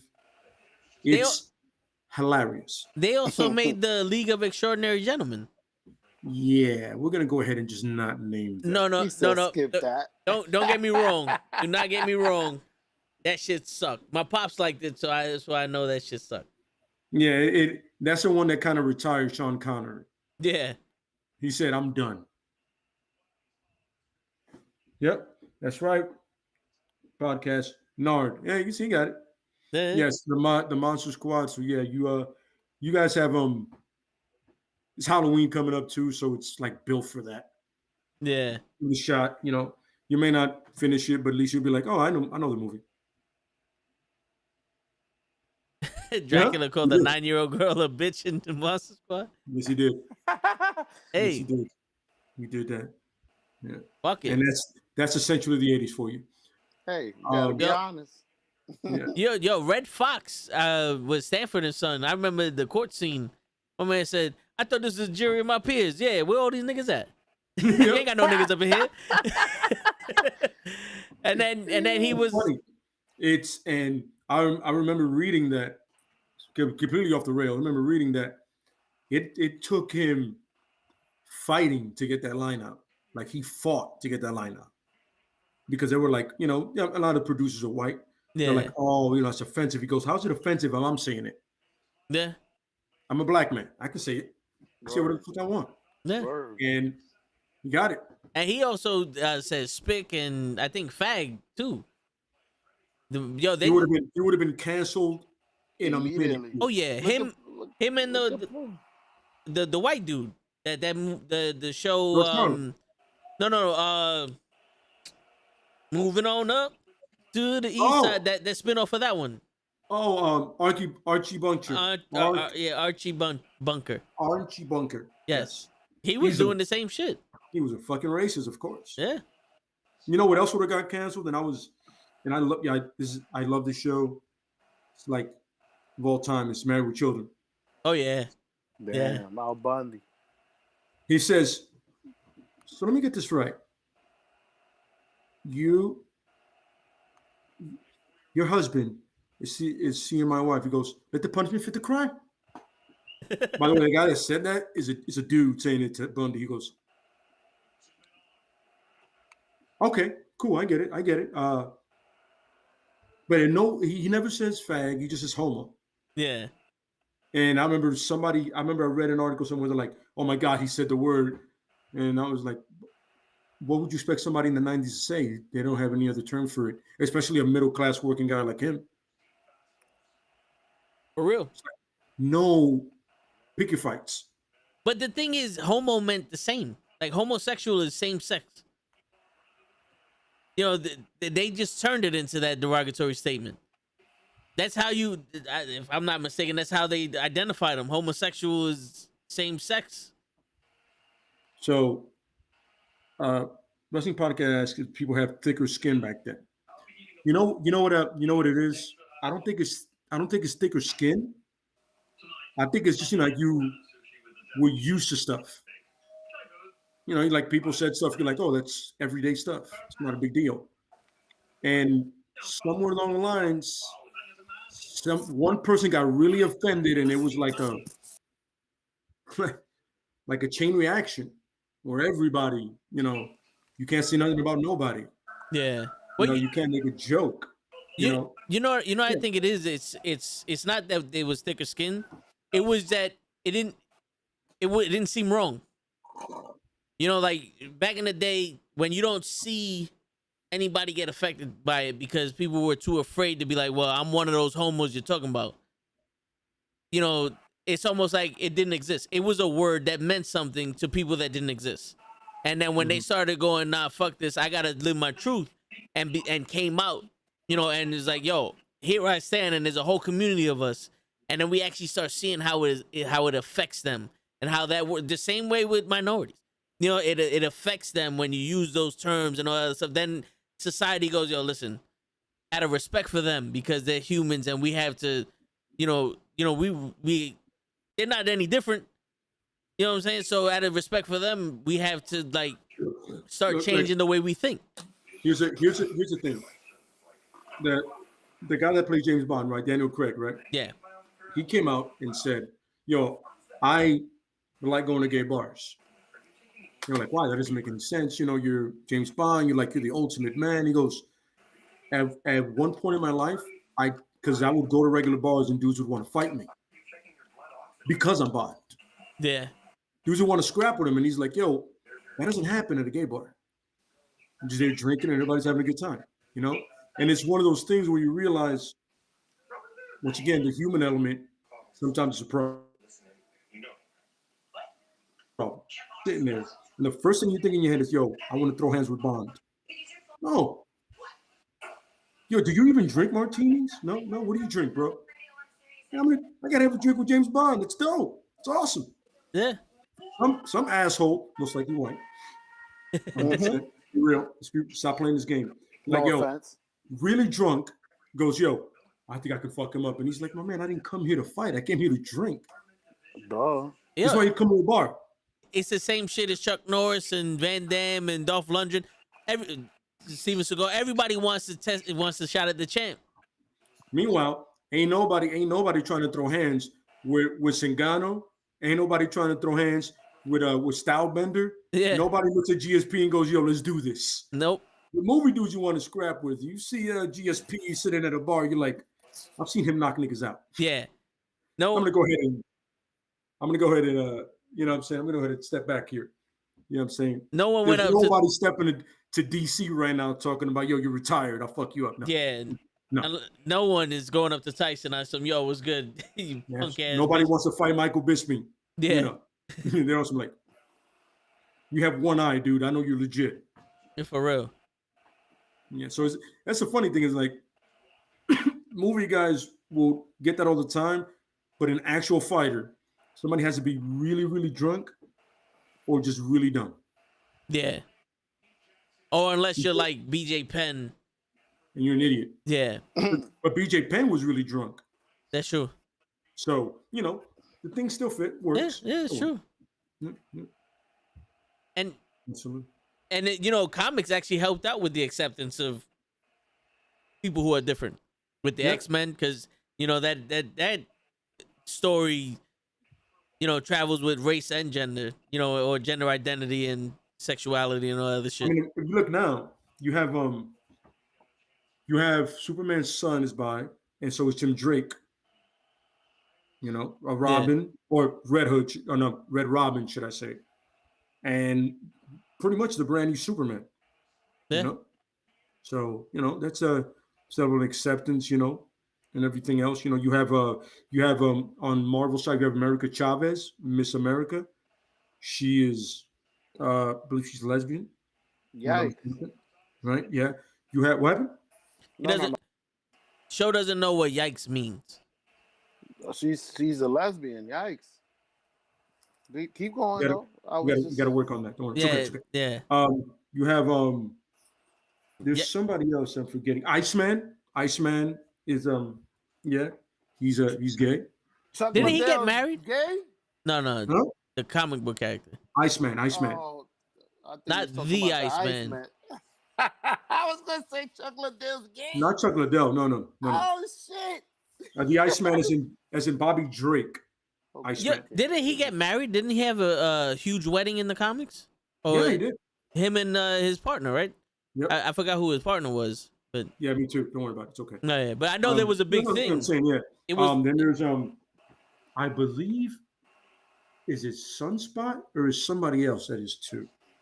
But the point is, there's a lot of, and I think when you do it with the mutant characters, that kind of embodies both that community and minorities too. When you kind of like put that together, yeah. you kind of like you're knocking two birds with one stone. You know what I mean? And Cabs said it the best. Everybody wants to be represented. That shit matters. You know what I mean? Oh yeah. When you see somebody on screen that looks like you, you're like, that's dope. It matters a lot. It matters a lot to everything because it gives you hope that you can do it too, or like we're not the lesser race, or the lesser being. Because there was plenty of times when I was like, unless you're the Yankees, there's no Bronx representation anywhere. Like my mom will always say, like, you have the Bronx High School of Science is one of the smartest schools out there and shit like that. But still, it was like there was no Bronx wrestlers, there was no Bronx superheroes. Everybody's from fucking Queens or Brooklyn.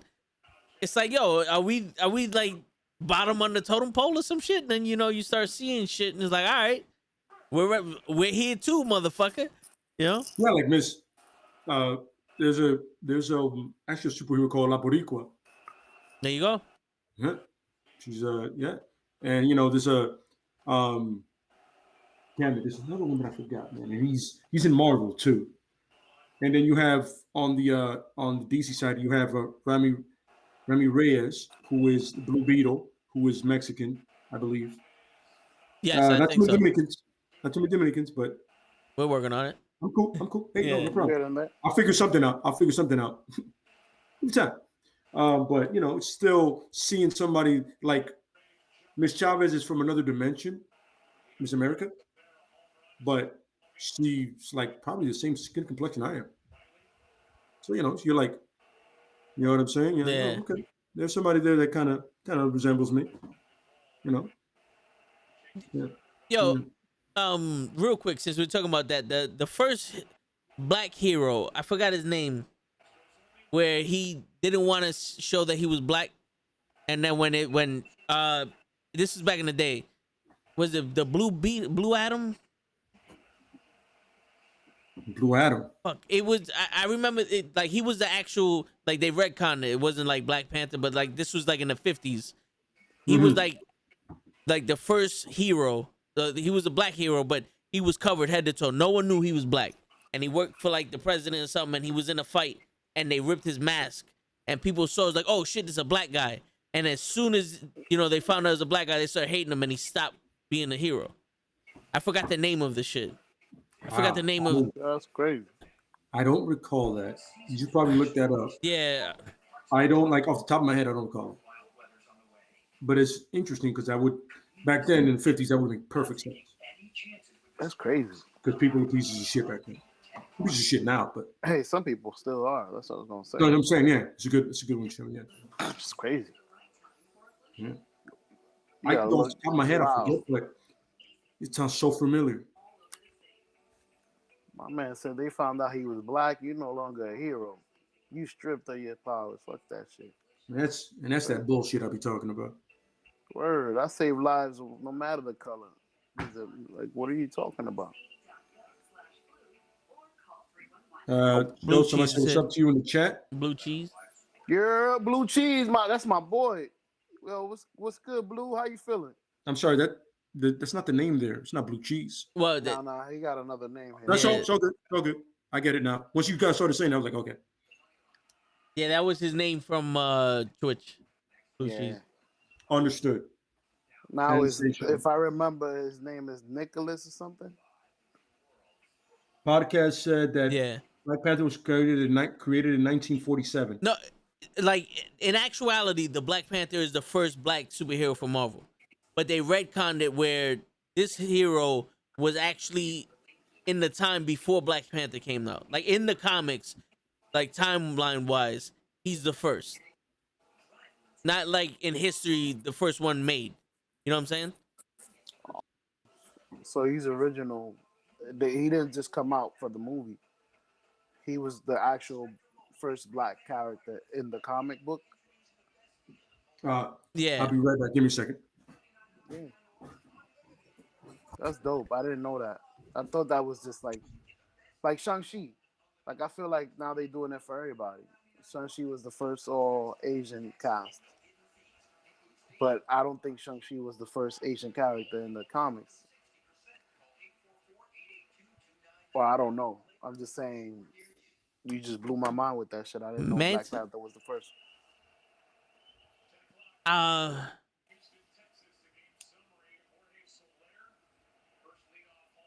don't know. Yeah, it was some crazy shit. Like he worked for the president. My brother was here. He fucking know. Yeah, he don't know who you talking about. Yeah, Him and Kaz, B, he's they the information, the pamphlets. Yo, if Lay doesn't know, bro, it's somebody. How you call this? This guy has to be special because Lay knows most of the people. Lay's the Rolodex. Yo, fuck this. Hold up. We're gonna be gangsters. Oh shit! He's going to disconnect the phone. It's over now.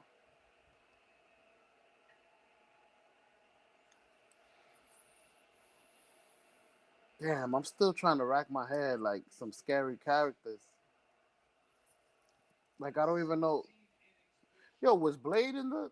I gotta ask Blade when he gets back because I know you currently looking for something. I wonder if Blade was actually in the magazine? I mean, in the comics.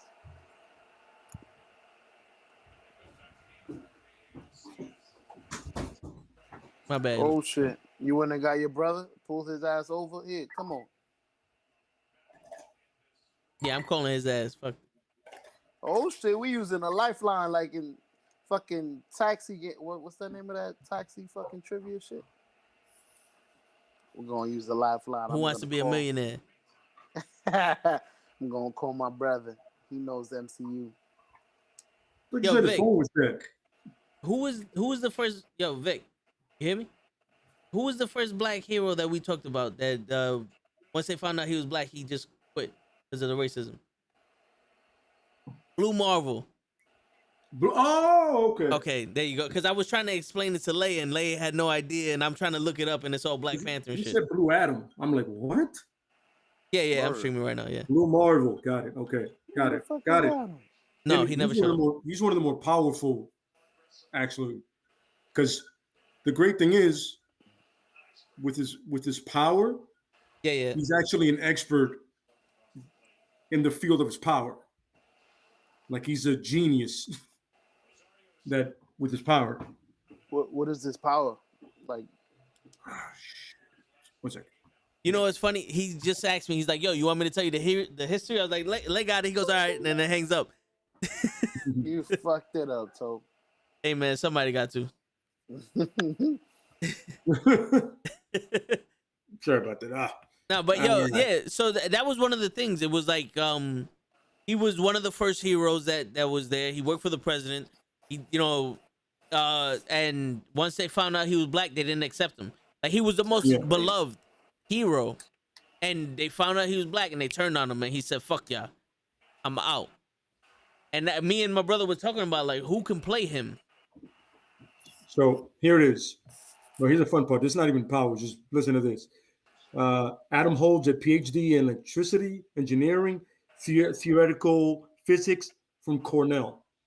So he's a smart guy. He's 6'3", 240. Damn. So he's a little shorter than me. Exactly. He's a little shorter than you. Yeah. So pretty much picture yourself Monica Rambeau, but just a guy. Okay. You know what I'm saying? So let me be sure about this because I don't want to. I'm saying.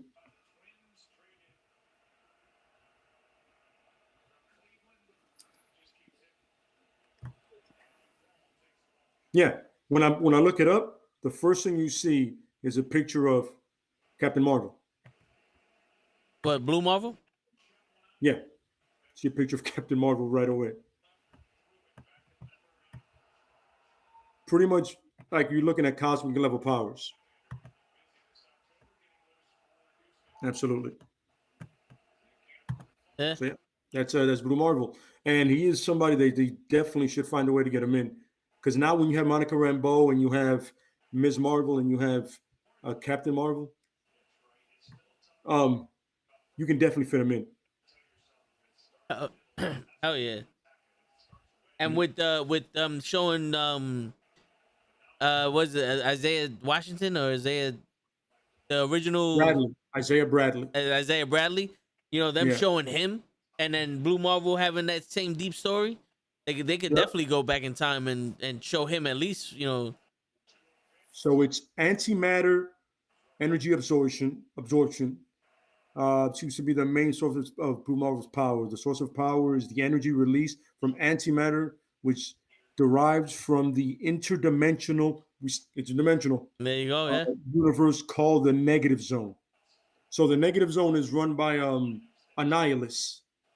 Fun fact: superhuman strength, superhuman speed. He can fly, and yeah,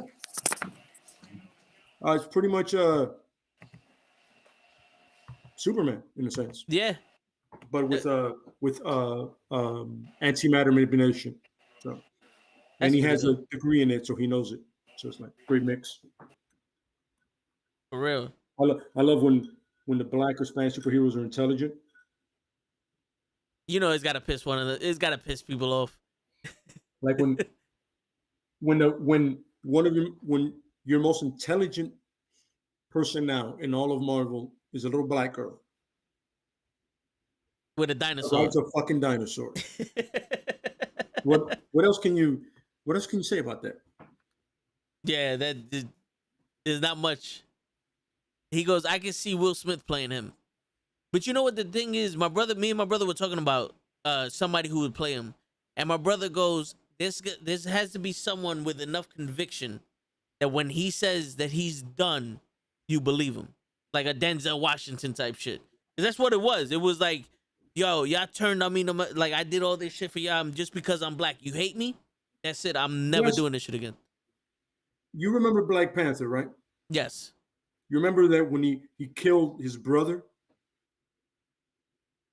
Like the other guy in the thing, he's in the show Us. Now, I believe, no, it's not. Yeah. Clancy Brown, I believe. I think he could definitely pull it off. You're talking about This Is Us. This Is Us. Yeah, I'm sorry. Oh, This okay. Is Us. Yeah. Him. Yes. Him. I believe he can pull it off. He has that gravitas. You know what's funny? You can even do Wesley Snipes. I can see that. Him being older and you get the gray in, like the Reed Richard gray, you know? Also, I mean, and you can also do somebody that's younger, but you can do the because there's so many actors now that are going now. I don't have their names like off the top of my head, but I guess I have them pictured and I'm like, I can see them in that gear. You know what I mean? Yeah. But I believe you. They have to have that gravitas of when they say they're done, they stop. Yeah, and then some bigger goal brings them back. Like a Monica Rambeau goes, listen, we need you. Because my mom told me about you. My mom worked with you, you know.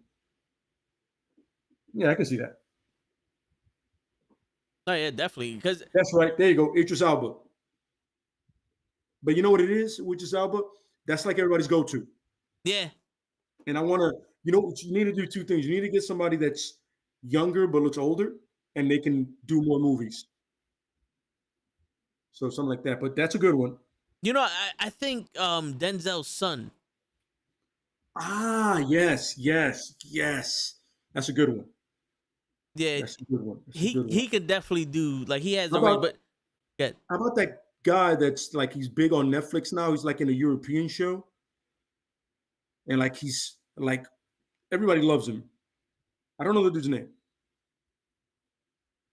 But like apparently he's really handsome and like he did a period show. He's doing a period show on Netflix, and he's the rage. He's the guy.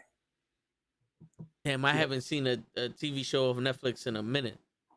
Yeah, it's like a serious. Let me see something here. But I like the guy from This Is Us, just because like he has the facial expressions. Like you can, like you'll be able to tell that he'll have that inner battle of fuck you guys, you don't like me just because I'm black, but also on some how am I gonna just turn away everyone? Like how am I gonna stop protecting these people? You know, like an inner struggle type shit where it's like you guys hate me because I'm black, so I'm not gonna, you know. Yeah, I got you full screen. All right, that guy. Okay, he's from that lawyer show. Yeah, I guess that's it. Yeah, him. Yeah. Yeah, because it's funny. He has the same hair as the comic book character. Yeah, pretty much. Yeah. So like him. So that way he could play it consistently. Yeah. My brother, that was the guy that my brother picked for Bruce Leroy when we recasted. Yes, Last I remember Dragon. that. Yes, I remember that. Yes. I, like an asshole, went with a stuntman. I mean, it makes sense. You know, I was telling somebody, I was like, yo, if I'm gonna pick somebody to play a martial artist, why not a martial artist? I mean, it worked for the show The Warrior, the show, the Bruce Lee show. Yeah. And they just have mostly martial artists on there. Yep. I was like, not a bad idea. Yeah, right. You know what I'm saying? Pro Wrestling Podcast said he would pick Anthony Mackie, but he's already plays the Falcon. You're wrong, Pro Wrestling Podcast. He plays Captain America now. Correct. Exactly. He's Captain America now. He's no longer the Falcon. He's Cap now. And Bucky recognizes, so hey. That's right. Hashtag our new Cap. Absolutely correct. With no serum. Yeah. That's the straight Wilson. That's another thing that's the. But you know something? I'm kind of a fan for having people who are less known or like unknown be heroes. You know, like or get a mantle. Yeah, you know, like Henry Cavill when he played Superman.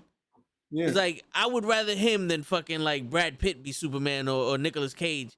It's like you got somebody who fits the description of a Superman, and you know we don't really know him, so he's our Superman. You know, yeah, he can be that guy for you guys. Absolutely, yeah. It's funny because I was telling somebody during the fandom, they didn't say anything about him. They didn't say anything about Henry Cavill coming, and Henry Cavill wants to come back.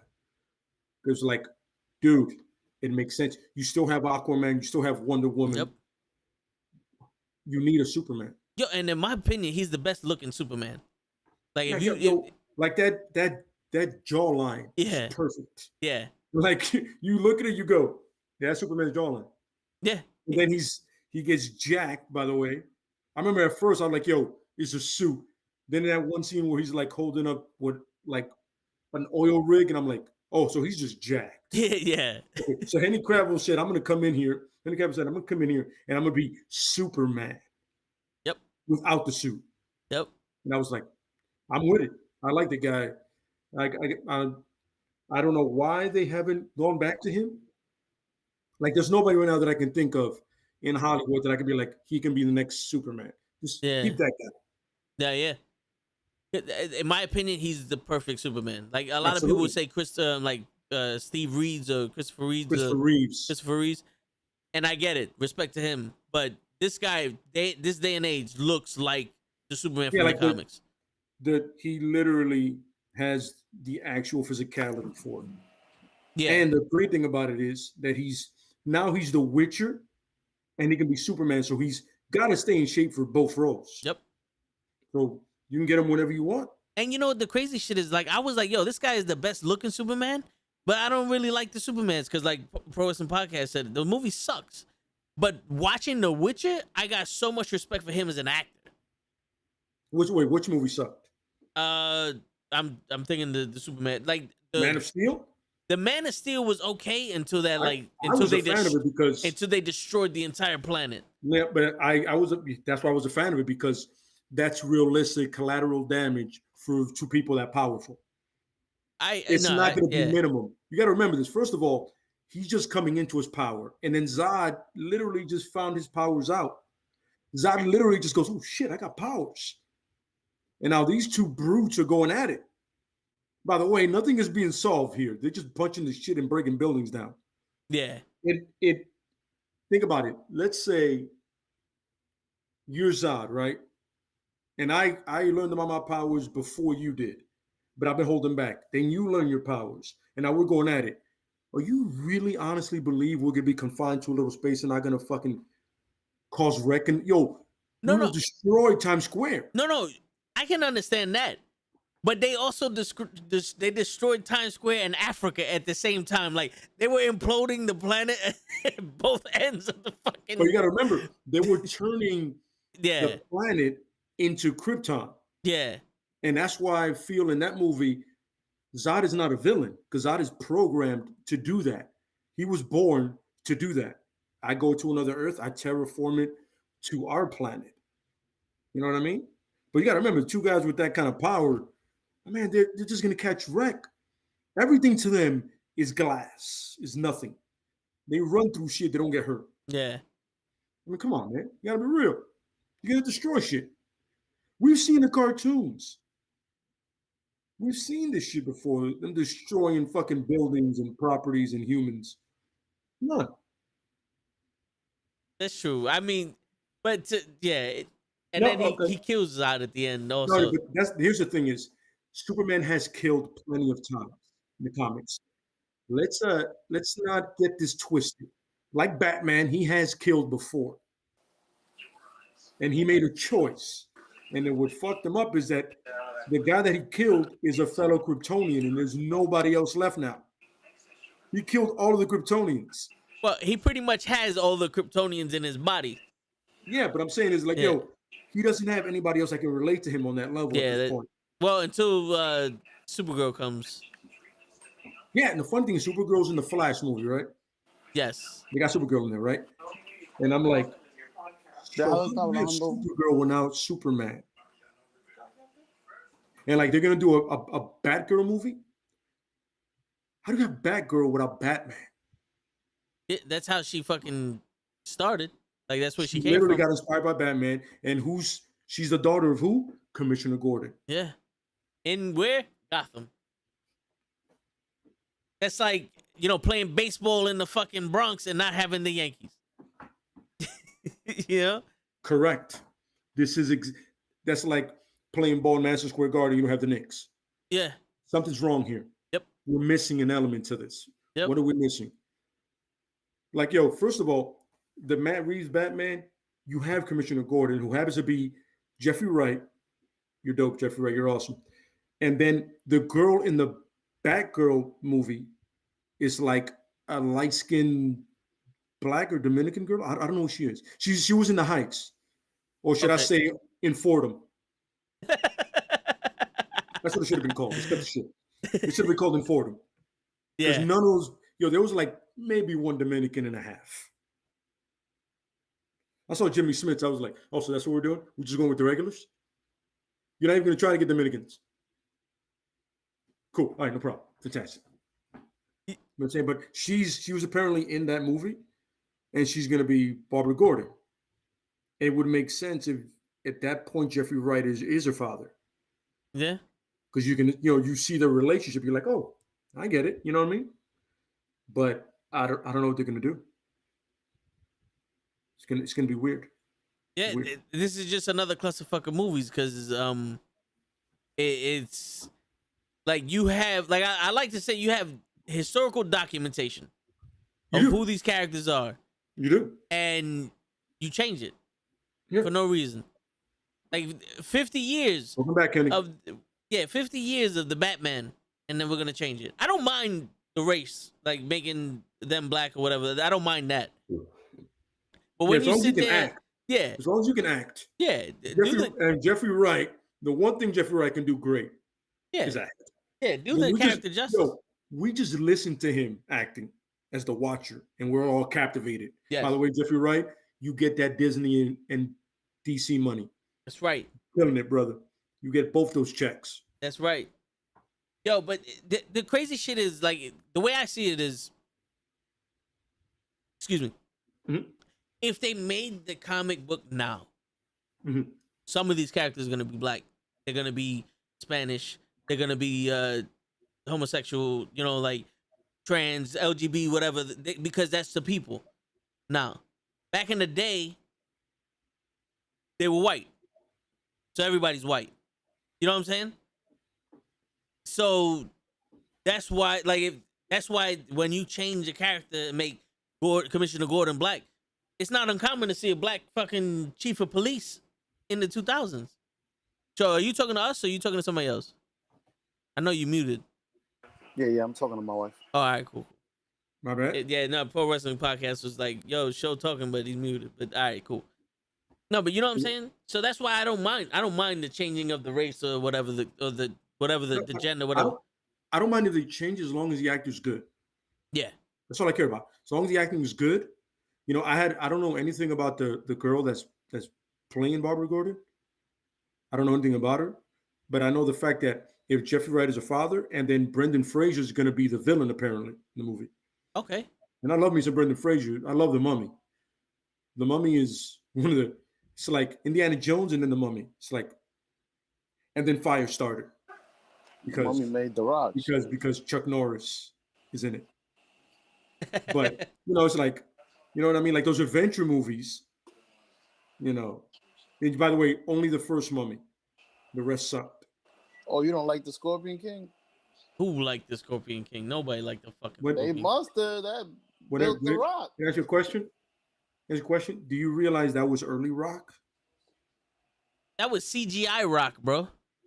No, he's thinking the Scorpion King. No, he's thinking about the return of the Scorpion King.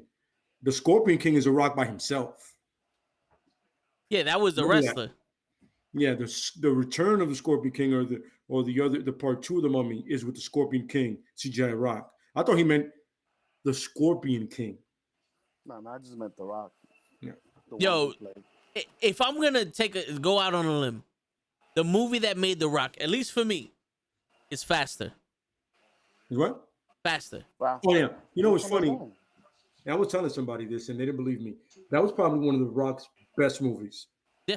Because he didn't say anything, and it was more of like he was just doing things. Yeah. And who doesn't love a good revenge movie? No, for real. And the thing is, he had maybe, let's say, half a page worth of lines. And I'm not exaggerating, show. Arnold Schwarzenegger shit. Yeah. Damn. But his face had the whole script. It had the whole script on it. Yep, said it all. He acted with his whole face. And Which that's one is this one? Faster. Yo, bro, if you can find it, watch it. It's amazing. It's an amazing fucking movie. Amazing fucking movie. It's put it like this. You don't feel sorry for anybody in the movie when he does what he does. You don't feel sorry for anybody. For real. You know what I'm saying? And you know, when you see it, go, oh, you kind of questionable too, but you get it. You know what I mean? You understand it. Yeah, yeah. And I think I saw Jungle Cruise, right? And you know what's funny? I was not even mad that I saw it. Huh. It was entertaining. It was entertaining. And you know what it is?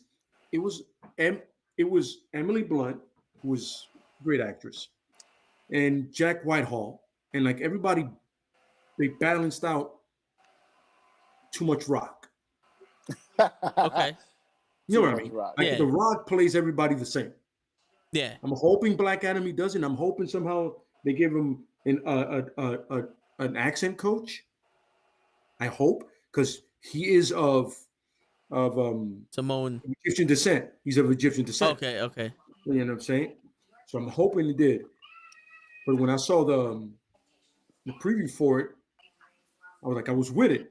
He ultimately raided some dude, and then he was badass. He caught a bullet. I was like, now, can I not get The Rock playing this guy? That's all I'm afraid of. Yeah. That's I'm like, crazy. I'm I was intrigued. thinking You know, about it's funny. I love Black Adam as a character. You know what I mean? So I'm like, please, for the love of Canada,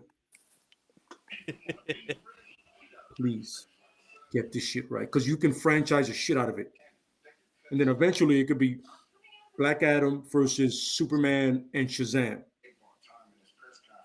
By the way, Yeah. if you guys get a chance, watch All Stars.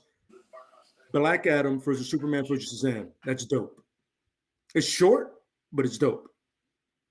It's animation, so give it a shot. No, yeah, that was a good one. Yeah, yeah. But yeah, like I'm hoping that he can master the accent, because he clearly got big enough for it. Yeah. You know, he put on the muscle for it. That's not, to me, that's not impressive anymore. It's The Rock. He's fucking huge. He's the boulder now. Yeah, exactly. Yeah, the Pro Wrestling Podcast said the Tooth Fairy made the Rock. You know what's funny? Man. Ironically, he got more parts because of the Tooth Fairy, but he was mad thin Yeah. in that. Made Yeah. it weird. And the Yeah. game plan, I was like, I got down. You know what it was? Because he tried to be an actor and not be him.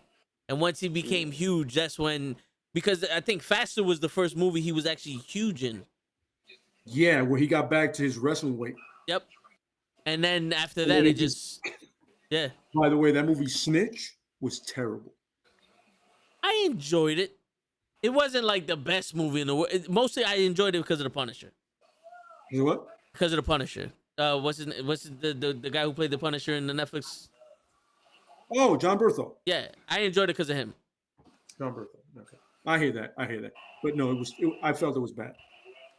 Yeah. No. But you know, I felt like The Rock, now that he has his own production company, nobody says no to him. They can't. What? They can't say no to The Rock. Well, you can say no to anybody you want. It's the You most just choose grossing- not to say no. You can say no. You can say no. Somebody has to be like, yo, listen, Rampage was a terrible script. Yo, I fell asleep during Rampage. Bro, he's the highest grossing The skyscraper shit. star. Hell no. I don't give a San fuck if you Andreas just stand wasn't there. bad. I didn't even No, watch San the Andreas sky. wasn't bad. I didn't watch the skyscraper shit. It also wasn't good. Yeah. But San Andreas was okay. Yo, That's what I was watching. Race to Witch Mountain was alright. Race to I didn't Witch see Mountain. that one. I It didn't was see that it was alright. It was pretty good. For some reason, the chick that's in that movie, I don't know if you're familiar with her. I know you know who she is. She was in hold up. She was in, was it Ballers? She was in What? Entourage. No, was she? I got you right now. It's funny because yeah, podcast said it. It was on Richard. I didn't. No, the one to the center to the center of the earth, journey to the center of the earth. I wasn't mad at that one. I could have done it without the peck pock of love, but everything else I was cool with. Yeah. But I believe Carla Jugan. Jiggin. Yeah. Okay, I think I know what you're talking about. Let's see what other movie she was in. But Like, I feel like Brendan Fraser did a better one than that one. she was also in it. She was an American Gangster. She was the one I think that was going out with Russell Crowe. Oh, okay. I know. what you're talking about. Yeah. I know what you're talking about. She was also in The Watchmen. Mm. Oh, she was with Owlman. Yes. With Owl, yes. Yeah. I know who you're talking about. Yes, I know who you're talking about now. That movie was terrible. Yeah. Um, You know what's funny? Like when I watch it in pieces, those certain pieces are good, but the entire movie is like, all right, yo, this is 20 You know what hours it of is? long, and they fit the whole graphic novel into that shit. yeah, And I'm like, yo, sometimes I understand it, I'm gonna eat it but with some shit, you gotta be like, yo, that's too much, bro. yo, you want to know what's too much? Dune. Have you seen Dune? Yes, I've watched What was it. Yo, bro, I fell You only asleep. get a part 2, right? There's got to be 6 parts. There has to Why? be 6 parts because they did nothing in this movie. Okay, It can I was- ask you one question? I can ask you one question. Yeah. Because how many people died? And don't say who. I feel like almost all of them. Died? Yeah. The ones they introduced in the beginning of the movie, They Game of Thrones it.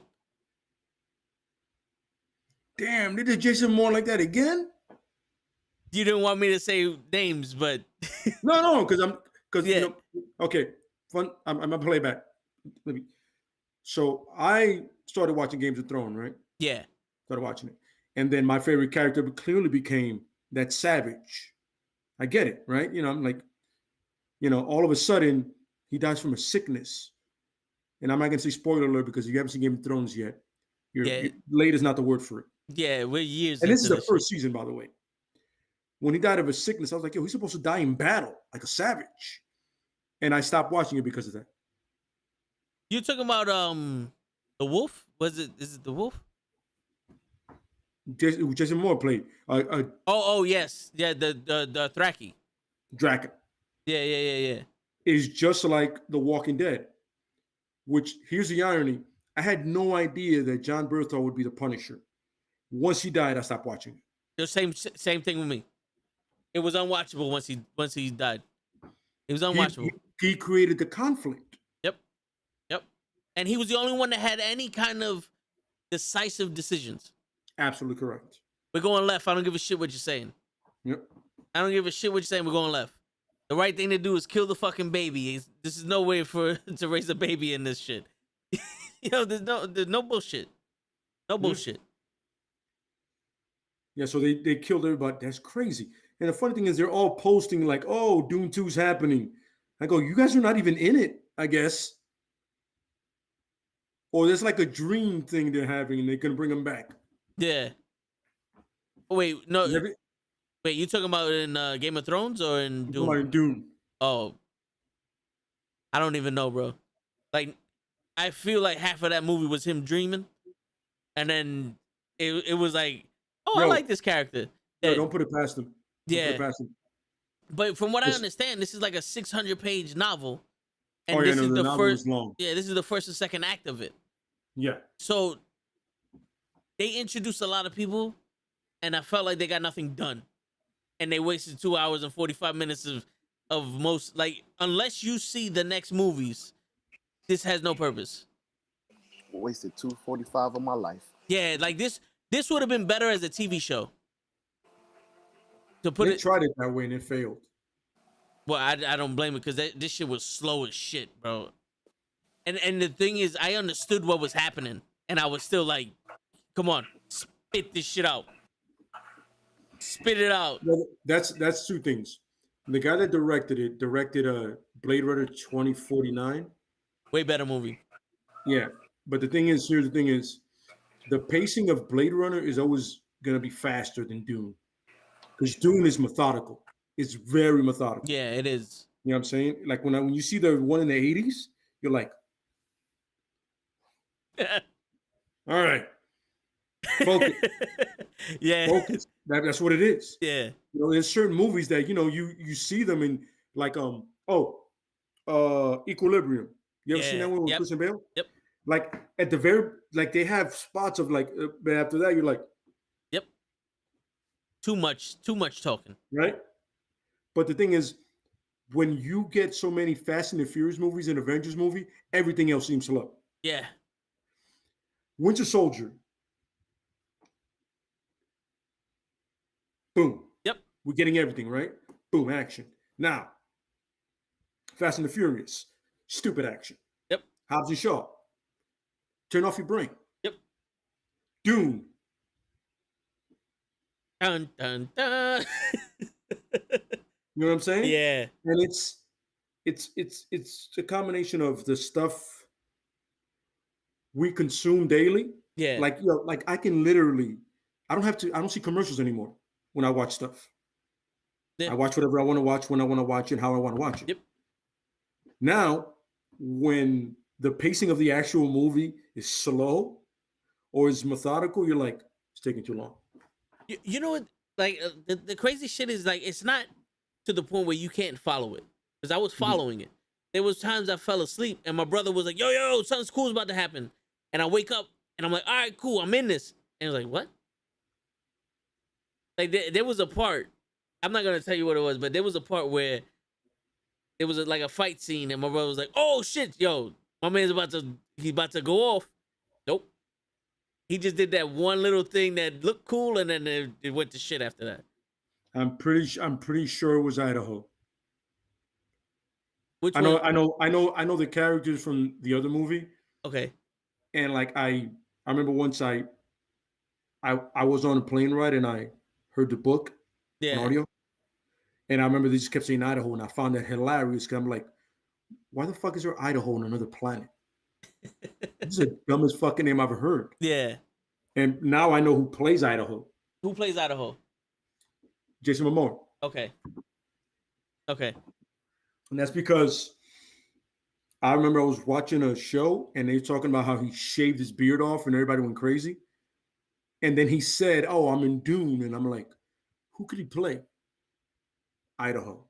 Because the guy in the original movie had like that same kind of like presence. Yeah. Him, right? I was like I knew who Josh Brolin played too. Once I saw it, I was like, I know who's playing. He did a good job though. You see, he did the same role that Professor Xavier did back in the days. Yeah. So think about that. From Professor Xavier to Josh Brolin. So yeah, I'm like, I kind of know who's playing who at this point. You know what I mean? Yeah. Now the kid that's the main focus, that kid, whatever. For what he was, he did a good job. That kid. Like he did a movie with Steve Carell where he was like, he's an alcoholic or whatever. Okay.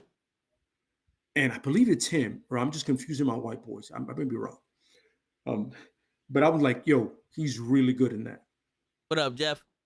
Well, I don't think I remember seeing him in other movies, but the one thing about this movie is like no one fucked up. Really? Yeah, like there was nothing about this movie where I was like, yo, this is stupid. These people can't act. It was literally like everyone in this movie did their thing. And there was a lot of characters like, yo, this person seems interesting. I like this person. I like this person. What's going on with this person? Like, if it wasn't so slow and to the like, and it was slow and fast at the same time. Where some people had you gotta explain that. All right, so You gotta explain that. So some people had no explanation whatsoever. But there? Yeah, like Jason Momoa. It was like he came in like, all right, I get who this guy is, but I don't know who he is until the end, where apparently he's the best fighter they have. I'm like, okay, I would have loved to hear more about him because he has a relationship with the kid. You know? It's like his big brother. Yeah, we don't see much of that. Like we get the gist of it, but we don't see much of it. Trust me, if anything, you'll definitely, because with the book is they develop a lot of the relationships more like the girl from Spider-Man. Right? Yes. I know for a fact, like I know the book, that she's kind of like, Yeah. I don't know if anybody's gonna see Dune here. I highly doubt it. But most importantly, I don't give a shit. But the point is, she's not in the movie like that. No. Like in the first part she's not in like that. But the point is, she's like the sense of driving force. Yeah. For the kid, for the young guy. The kid with the whatever the fuck that is. I don't have hair, so I can't bother with that. Yeah. You know what I'm saying? But the point is, like you see in between Josh Brolin, Jason, and I'm not gonna say the names of the movie because it's stupid. And the kid, that's like a father, brother, mentor figure thing going on between these three. Yes. Especially with Josh and the kid. Yeah. You know, so it's one of those things like when it gets to that second part, that'll be like the Empire Strikes Back where everything picks up. Yeah, that's what I'm assuming. Because there was some like parts in there that I don't mind a movie that talks. Like one of my favorite movies is The Departed, and all of that was talking. Was what? Was The Departed? Oh yeah. All of that. I like Casino. Look at The Godfather. Yeah, The Godfather is conversations all day. Yeah, and so that great ending, which is fucking. And all of all of those movies. I mean, all those movies. This movie was a lot of talking. There was some action in it, and I'm like, I'm following the talking, and like I said, it was just some in like interactions was like, yo, this fucking guy is gangster. And like there wasn't a lot of losing in these conversations. And there was some smart shit, and like you see, you know, the double crossing and all that. Like you knew where everybody's going. There's no it's a lot of confusion. politics. Yeah. There's no confusion. Like with Vanilla Sky, there was confusion for me. You know what I'm saying? Like there was no confusion in this movie. It was just like, yo, this is one of those movies. Like there was some parts that you decided to emphasize that really shouldn't have been emphasized. Like I wanted to know more about this king. I wanted to know more about this town. Like I get it. You're getting this red dust that promotes intergalactic travel, and it's also hallucinogenic. But then that's the most we got. And then we're talking about these people, and I'm like, all right, you were put here to fail. Isaac should have definitely had a bigger role. I mean, Oscar Isaac. I'm sorry, Isaac Hayes. Oscar Isaac should have, because he's essentially like he's the guy. Yeah. But then you knew something was going to go left because the kid, and all the pressure's going to fall on the kid. You know what I mean? Yeah. But like I said, it's like I said, it's definitely part 2 should be Empire Strikes Back type of level. Yeah, Terminator 2 type of level. Yeah, I believe it will be. Everything picks up. Yeah, I believe because now the talking there shouldn't be much talking. Like everybody knows what they need to do. And Absolutely. now you got yourself a nigga now. That's pretty much, when you do a part 2 correct, that should be what part 2 is. Yeah. Like that kid is now that kid is like, all right, now I know I got the shit I got to do now. You know what I'm saying? So yeah. Oh, by the way, not comic book at all, but we just got sidetracked with movies. Our bad. Yeah. But it's a slow burn that hopefully with part 2 will pay off. Yeah, like if you have the time to watch it, I would just suggest watch it because it wasn't much that was stupid. Like Halloween Kills, we was like, oh, these people should have did this and this and this. It's one of those like, if you can watch 1, 2, and 3 now, this one probably be a lot better than than what you would think. You know what I'm saying? Because it wasn't like Avatar, where Avatar threw all this shit at you and you're like, oh wow, this shit is crazy. This is a movie that there's gonna be more parts to.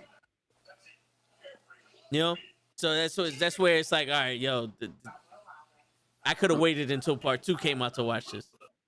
Absolutely. Yo, talking about movies, what movie are we reviewing tomorrow? We're doing the best horror franchises. That means a bunch of movies. Yeah. I did not know which movies. Yo, if you would be in any of the group chats, you would know. Because I put the topic for this one and tomorrow and all the group chats, even the wrestling topics. They're all in the group chats. Yeah. I'm not gonna lie, I haven't been focused on the group chat. Freddy Krueger, the movies. Mm-hmm. Jason, Michael Myers, Leatherface, Pennyworth, Saw, paranormal bullshit. Shit like that. Like there's more than one part to them. Yeah. I'll try to watch some of them. But yo, also probably watch them tonight. Also, the cool thing about it is like, even if you didn't watch it, we can also talk about why we didn't watch certain movies, like the level of scariness or the level of ridiculousness or just like shit like that. That could be in the debate of the franchises. Because now I don't want to hear nothing about the cinematography show or the director did awesome. Nah, I haven't seen these movies in a while, so you won't hear none of that. You're gonna hear the true legit. If show would actually say, yo, the script was amazing, I go, what about it was? Because I want to hear that kind of shit from show. Oh yeah. I can't believe this script was amazing. And I'm not talking about Rocky IV. No. That wasn't a script. That was a comic book.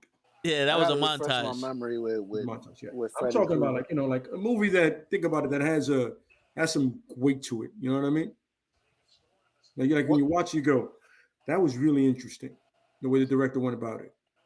And I'm not talking about Citizen Kane because everybody loves sucking that dick's movie. Fuck that shit. Yeah. I'm not talking about that. You know what I'm saying? Like I'm talking about like Heat. I love Heat. That's one of my favorite movies. Mhm. I mean, I love the whole the diner scene. He said, "You never wanted a regular type of life." What's that?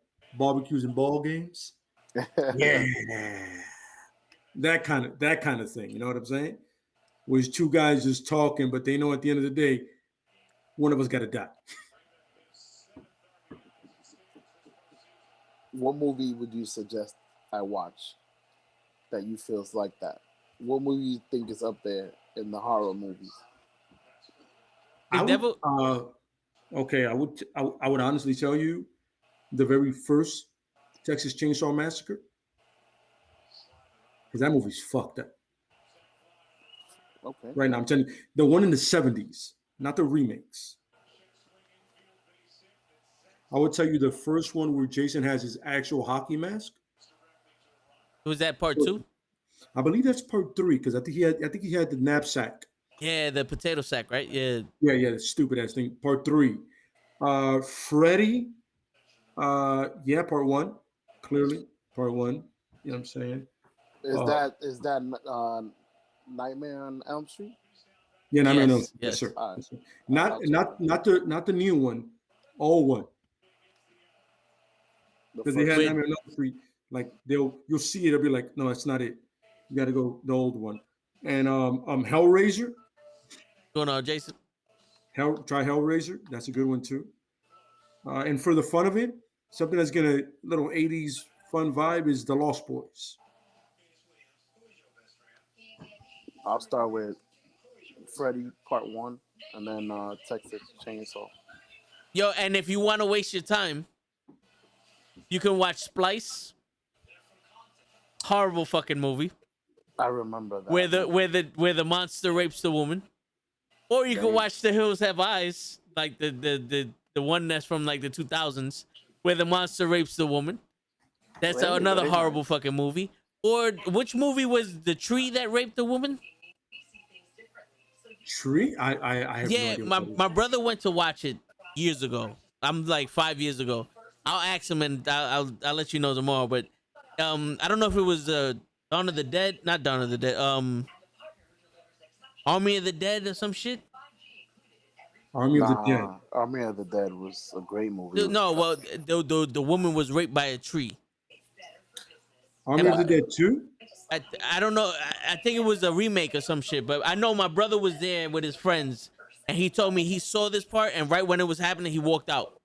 It was like, because he don't like shit like that. He walked out. Yo, Jason said 1,000 words by Eddie Murphy. I seen that. That's not a horror movie. It's just terrifying. No, they let it Brutal out. Match is a horror movie. Yo, Evil Dead 2. That one, dead. that might be it. Evil Dead 2. Evil Dead 2. It might be it. I think that's it. Yeah. That's it. Yeah, but yeah. Oh, and the original Night of the Living Dead, the black and white one. Okay. That's a good one. Huh? The black and white one. That's a good one because you see, like, all right, it's very suspenseful, and the director did his thing. And I never watched it, but I hear good things about 28 Days Later. Mm-hmm. I heard that was the guy from that's what the guy from the Peaky Blinders. Now he played a Scarecrow in the Batman movie. Okay. Yeah. Apparently, like I saw, I got 20 minutes into it and I was like, I just stopped caring. Nah. But apparently it's really good. Like, yo, don't take it from me. My attention span back then was really bad. I didn't care, but give it a shot. Yo, I hear good things. I heard. Yeah, I don't particularly watch movies like that. But show a movie you would love. Shaun of the Dead. Shaun of the Dead. Shaun of the Dead. Yeah, you would love that. Yeah, you would love it. Absolutely correct. Hilarious. It must be funny and ranchy. Yeah, it's a zombie movie, but it's hilarious. Yeah. I'll check it out. Omeletto? What movie is that? Armageddon.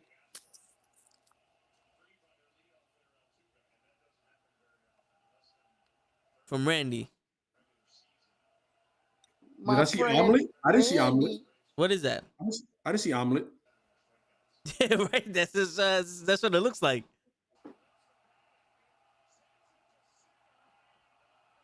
But yeah, man, 10 minutes left.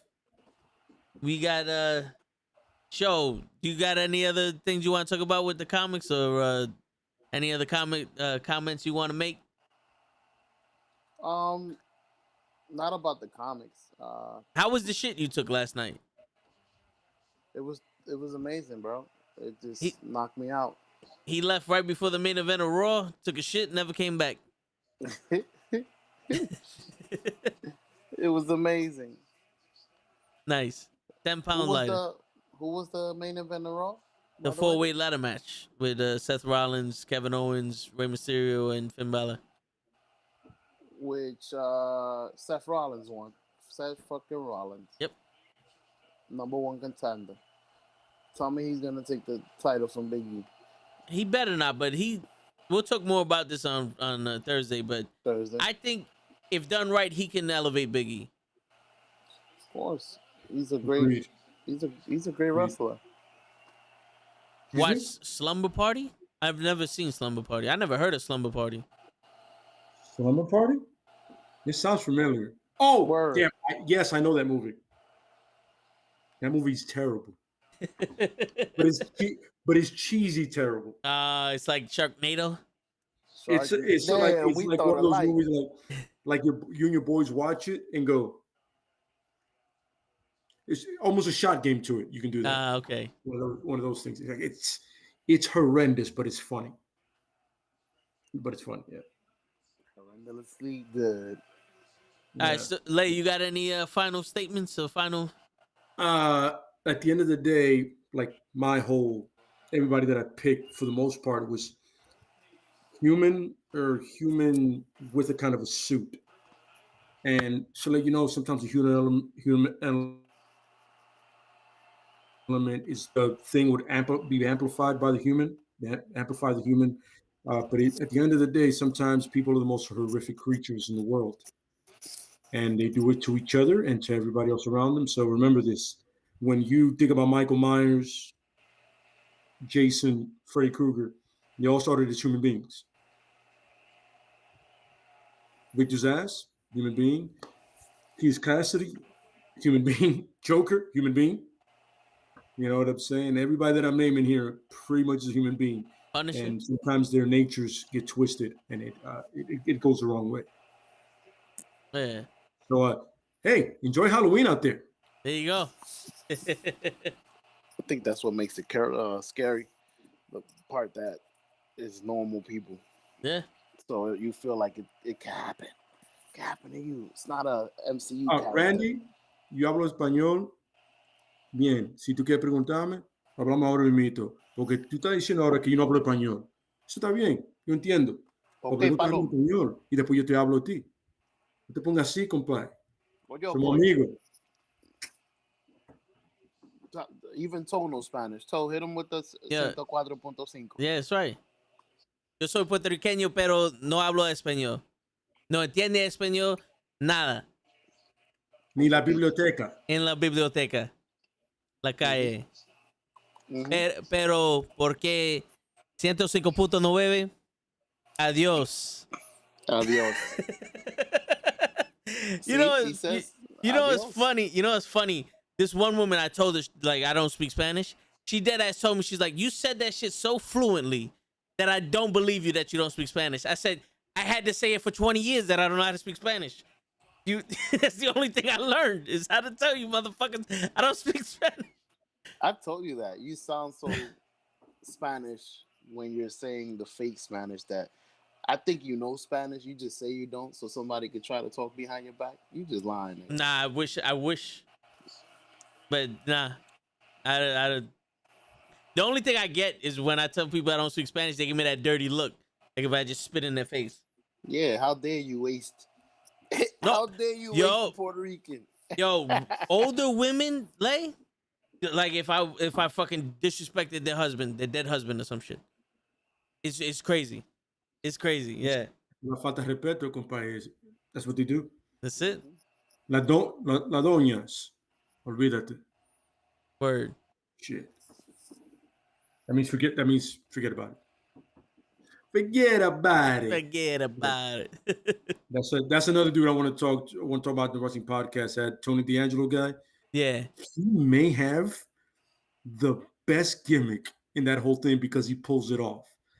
I'm like, man, he pulls that Italian thing off pretty good. All right, we definitely have to talk about that. Well, we got the purple shirt, Yeah. birthday wishes, Isaac Hayes. The Bosch effect. I wish Gigi was here. Yo, I'm no disrespect, bro. Your name is a paragraph on Instagram. I'm gonna look it up right now so that way show doesn't look any stupid. Word. You know. He but- said Kabashi. Who? Yeah. Khabib? So real quick for everybody, you know, tune in tomorrow. We're gonna discuss the best horror movie franchises. You know, Thursday we have a special guest, Purple Best Wishes guy. That's what, you know. Apparently somebody gave him that name. Was it Zach Ryder? Was it Zach Ryder who gave him that name? I will ask him. But he's also I'm the Bosch man. You know, so follow him on Instagram or anything. He's gonna be special guest of the wrestling podcast. We're gonna talk about wrestling, like we always do. It's on the show. You know, we just bullshit about life. Come and get your tarot cards read from show. You know, he does that. He's our Miss Cleo. Mm-hmm. And yeah, Call then, me now. word. And if you guys can't watch Raw, watch it with us. Me, Kenny, and Show. Mostly me and Kenny. Yeah, half a show. Believe it's way more entertaining when you watch it with the guys. Yeah. These guys make it like I be at work and I watch and I go, yo, it's bearable because they're doing it. Trust me, watch it with them. Because Raw usually is. This Raw was apparently okay, but Raw is usually ass. Yeah. This one was good. This one was good. And I was actually watching shit, but I noticed it was like the match started, commercial. Then they came back, the match ended. And I'm like, yo, this match went 20 minutes and I only saw 5 minutes of it. You know, but yeah, we got the Raw reaction videos. I'm gonna try to stream more on Twitch also with the gaming. You know, so we'll do some of that shit. And yeah, that's mostly the weekend. You know, that's the whole week for us. Fish versus Punk, Jeff. I'm actually looking forward to that. Oh, that's tomorrow, right? Yeah, so I'm looking forward to that. You know what's funny? When me and my brother were watching Dynamite on Saturday, and Punk came out to take Fish off of the dude, my brother was like, "Oh shit, Ring of Honor just came into AEW." That's exactly what he said. He's like, "Oh shit, we got Ring of Honor here." So that's gonna be a good one right there. Because it is Ring of Honor all around if you think about it. Yeah. With Adam Cole, with everybody else, you know, like I mean, literally just Ring of Honor just in a bigger platform. Yep. Should be fun. Yep. And Finally, no mic. Finally came out with no mic. Oh, also tomorrow before the movie podcast, I'm gonna be on the Turnbuckle Tavern debate. They're doing a show, I think 7:45. You know, I'm gonna debate them. My subject is gonna be, is AEW booking their women better than WWE? So we're gonna debate about that shit. Yes. Yeah. That's crazy. I know more. I'm just gonna say yes AEW. because they're not having 2-minute matches. Like their whole tournament doesn't add up to 8 minutes to a Roman Reigns entrance. This is true. This is true. So far, the women's tournament for the TBS championship, I think they had one match and it already lasted longer than the Queen's crown. Word, fucking Ruby, whatever her name was. Ruby Soho. Fighting. Ruby Soho was fighting. And No, it took a while. Thunder Ruby. Yeah, Thunder Ruby. Yeah, Ruby. yeah, Thunder Ruby. You did. Red Velvet. Yeah. We just signed Thunder Ruby. Thanks. There you go, Thunder Ruby. Diamond Wrestling. Yo, I got new overlays for the Diamond Wrestling podcast. Sweet. You know, so I see those. Sweet. Yeah, I'm gonna switch it up every once in a while. You know me. I may have HD 4K HD TV. You know, so I can't keep, you know, shit that I make, I can't keep for a long time. Yeah, like you my got brother, HD. my brother made these overlays for the comic book one. So No. that's why I didn't change it, because I like what he did. The movie one I changed up. The wrestling one I change up all the time. I changed up the Raw one already. So it's, that's how we do it. But yeah, things are gonna just get better from here, bro. I'm trying to expand. We get the biggest show. Joe Rogan is gonna email us. Can I please get on your podcast? And we're gonna have Lay go, no, like he's Rorschach. Hey, fuck yourself. And Word. eat a bag of dicks. Yeah. Why don't you go hunt down an animal, you piece of shit? See? That's the Lay I know. Word. But yeah, so that, and you got any thing you want to mention, Lay? Anything you want to? Like, subscribe, share, first and True. foremost, and thank you guys for coming. Thanks for everybody for coming through, guys, ladies, everything in between, and everything up and under. And we appreciate you coming through. Thank you for listening to us, and most importantly, come back tomorrow. Yes, definitely. Yeah, I'll be speaking a little more tomorrow. I'm a rookie at this subject, so I just gotta observe and learn. By the way, ask questions. Follow the wrestling podcast, the pro wrestling podcast. Follow the call up with Kenny. Yes, You know what I'm saying? And you said the purple something guy? Purple birthday wishes guy. You know Purple what? birthday wishes guy. I'm gonna put his fucking go peep Toe at the Tavern Buckle thing he's doing at 7:45. Turnbuckle Do that, Tavern. and then we'll see you back here at 9. Who the tomorrow. fuck is beating him on a turnbuckle? What? What? No. What are you talking about? I thought somebody was beating Toe on the turnbuckle. My bad. Oh, I got you right now. I'm gonna put the Turnbuckle Tavern podcast in the chat. I just Turnbuckle Tavern. My bad. There you go. We're gonna be on there. Kenny said stop eating chicken show because yesterday you fucking passed out on the toilet, and we can't have that shit no more. I did. I really did. My fault, Kenny. Word. And yeah, I ain't even eat my food. what was it? Oh yeah, and for anybody else that's in the chat that doesn't write, doesn't talk to us in the chat, that's perfectly fine. But like we said before, we encourage y'all to comment, and give us your opinion. If you just like watching, that's perfectly fine also. But everybody's welcome here. Everybody's welcome to speak their mind, unless you're doing some stupid shit and it's racist or it's sexist or it's fucking offending somebody. Then we gotta draw the line, because we may look young. I know Lay looks like he's 16. You know what I'm saying? But we some grown ass men here. We don't do that shit here. Yeah. So let's keep it friendly, fun, safe, and most importantly, respectful to each one of us. Word. Come through, be you. That's right. And we're definitely gonna work on that mukbang. I know everybody here in the chat been waiting for this fucking mukbang. But we're gonna do it. We'll coordinate something good. We'll coordinate something good. Word. Yeah, because apparently the only person that doesn't get the message that we're not doing it right now is Show. Yeah. Yeah. Show doesn't understand that we're not mukbanging right now. Yeah. Listen, I It's might not fucking be, right. but I am. I'm hungry. Well, You live in the mukbang. Yeah, and we heard every single follicle of hair that's on your chin on that mic. Just letting you know. Whenever you moved, Show. Why you didn't tell me, bro? Now you gonna tell me? I would have muted myself. I muted you. Oh, thank you. Every time your lips moved, I unmuted you. My apologies.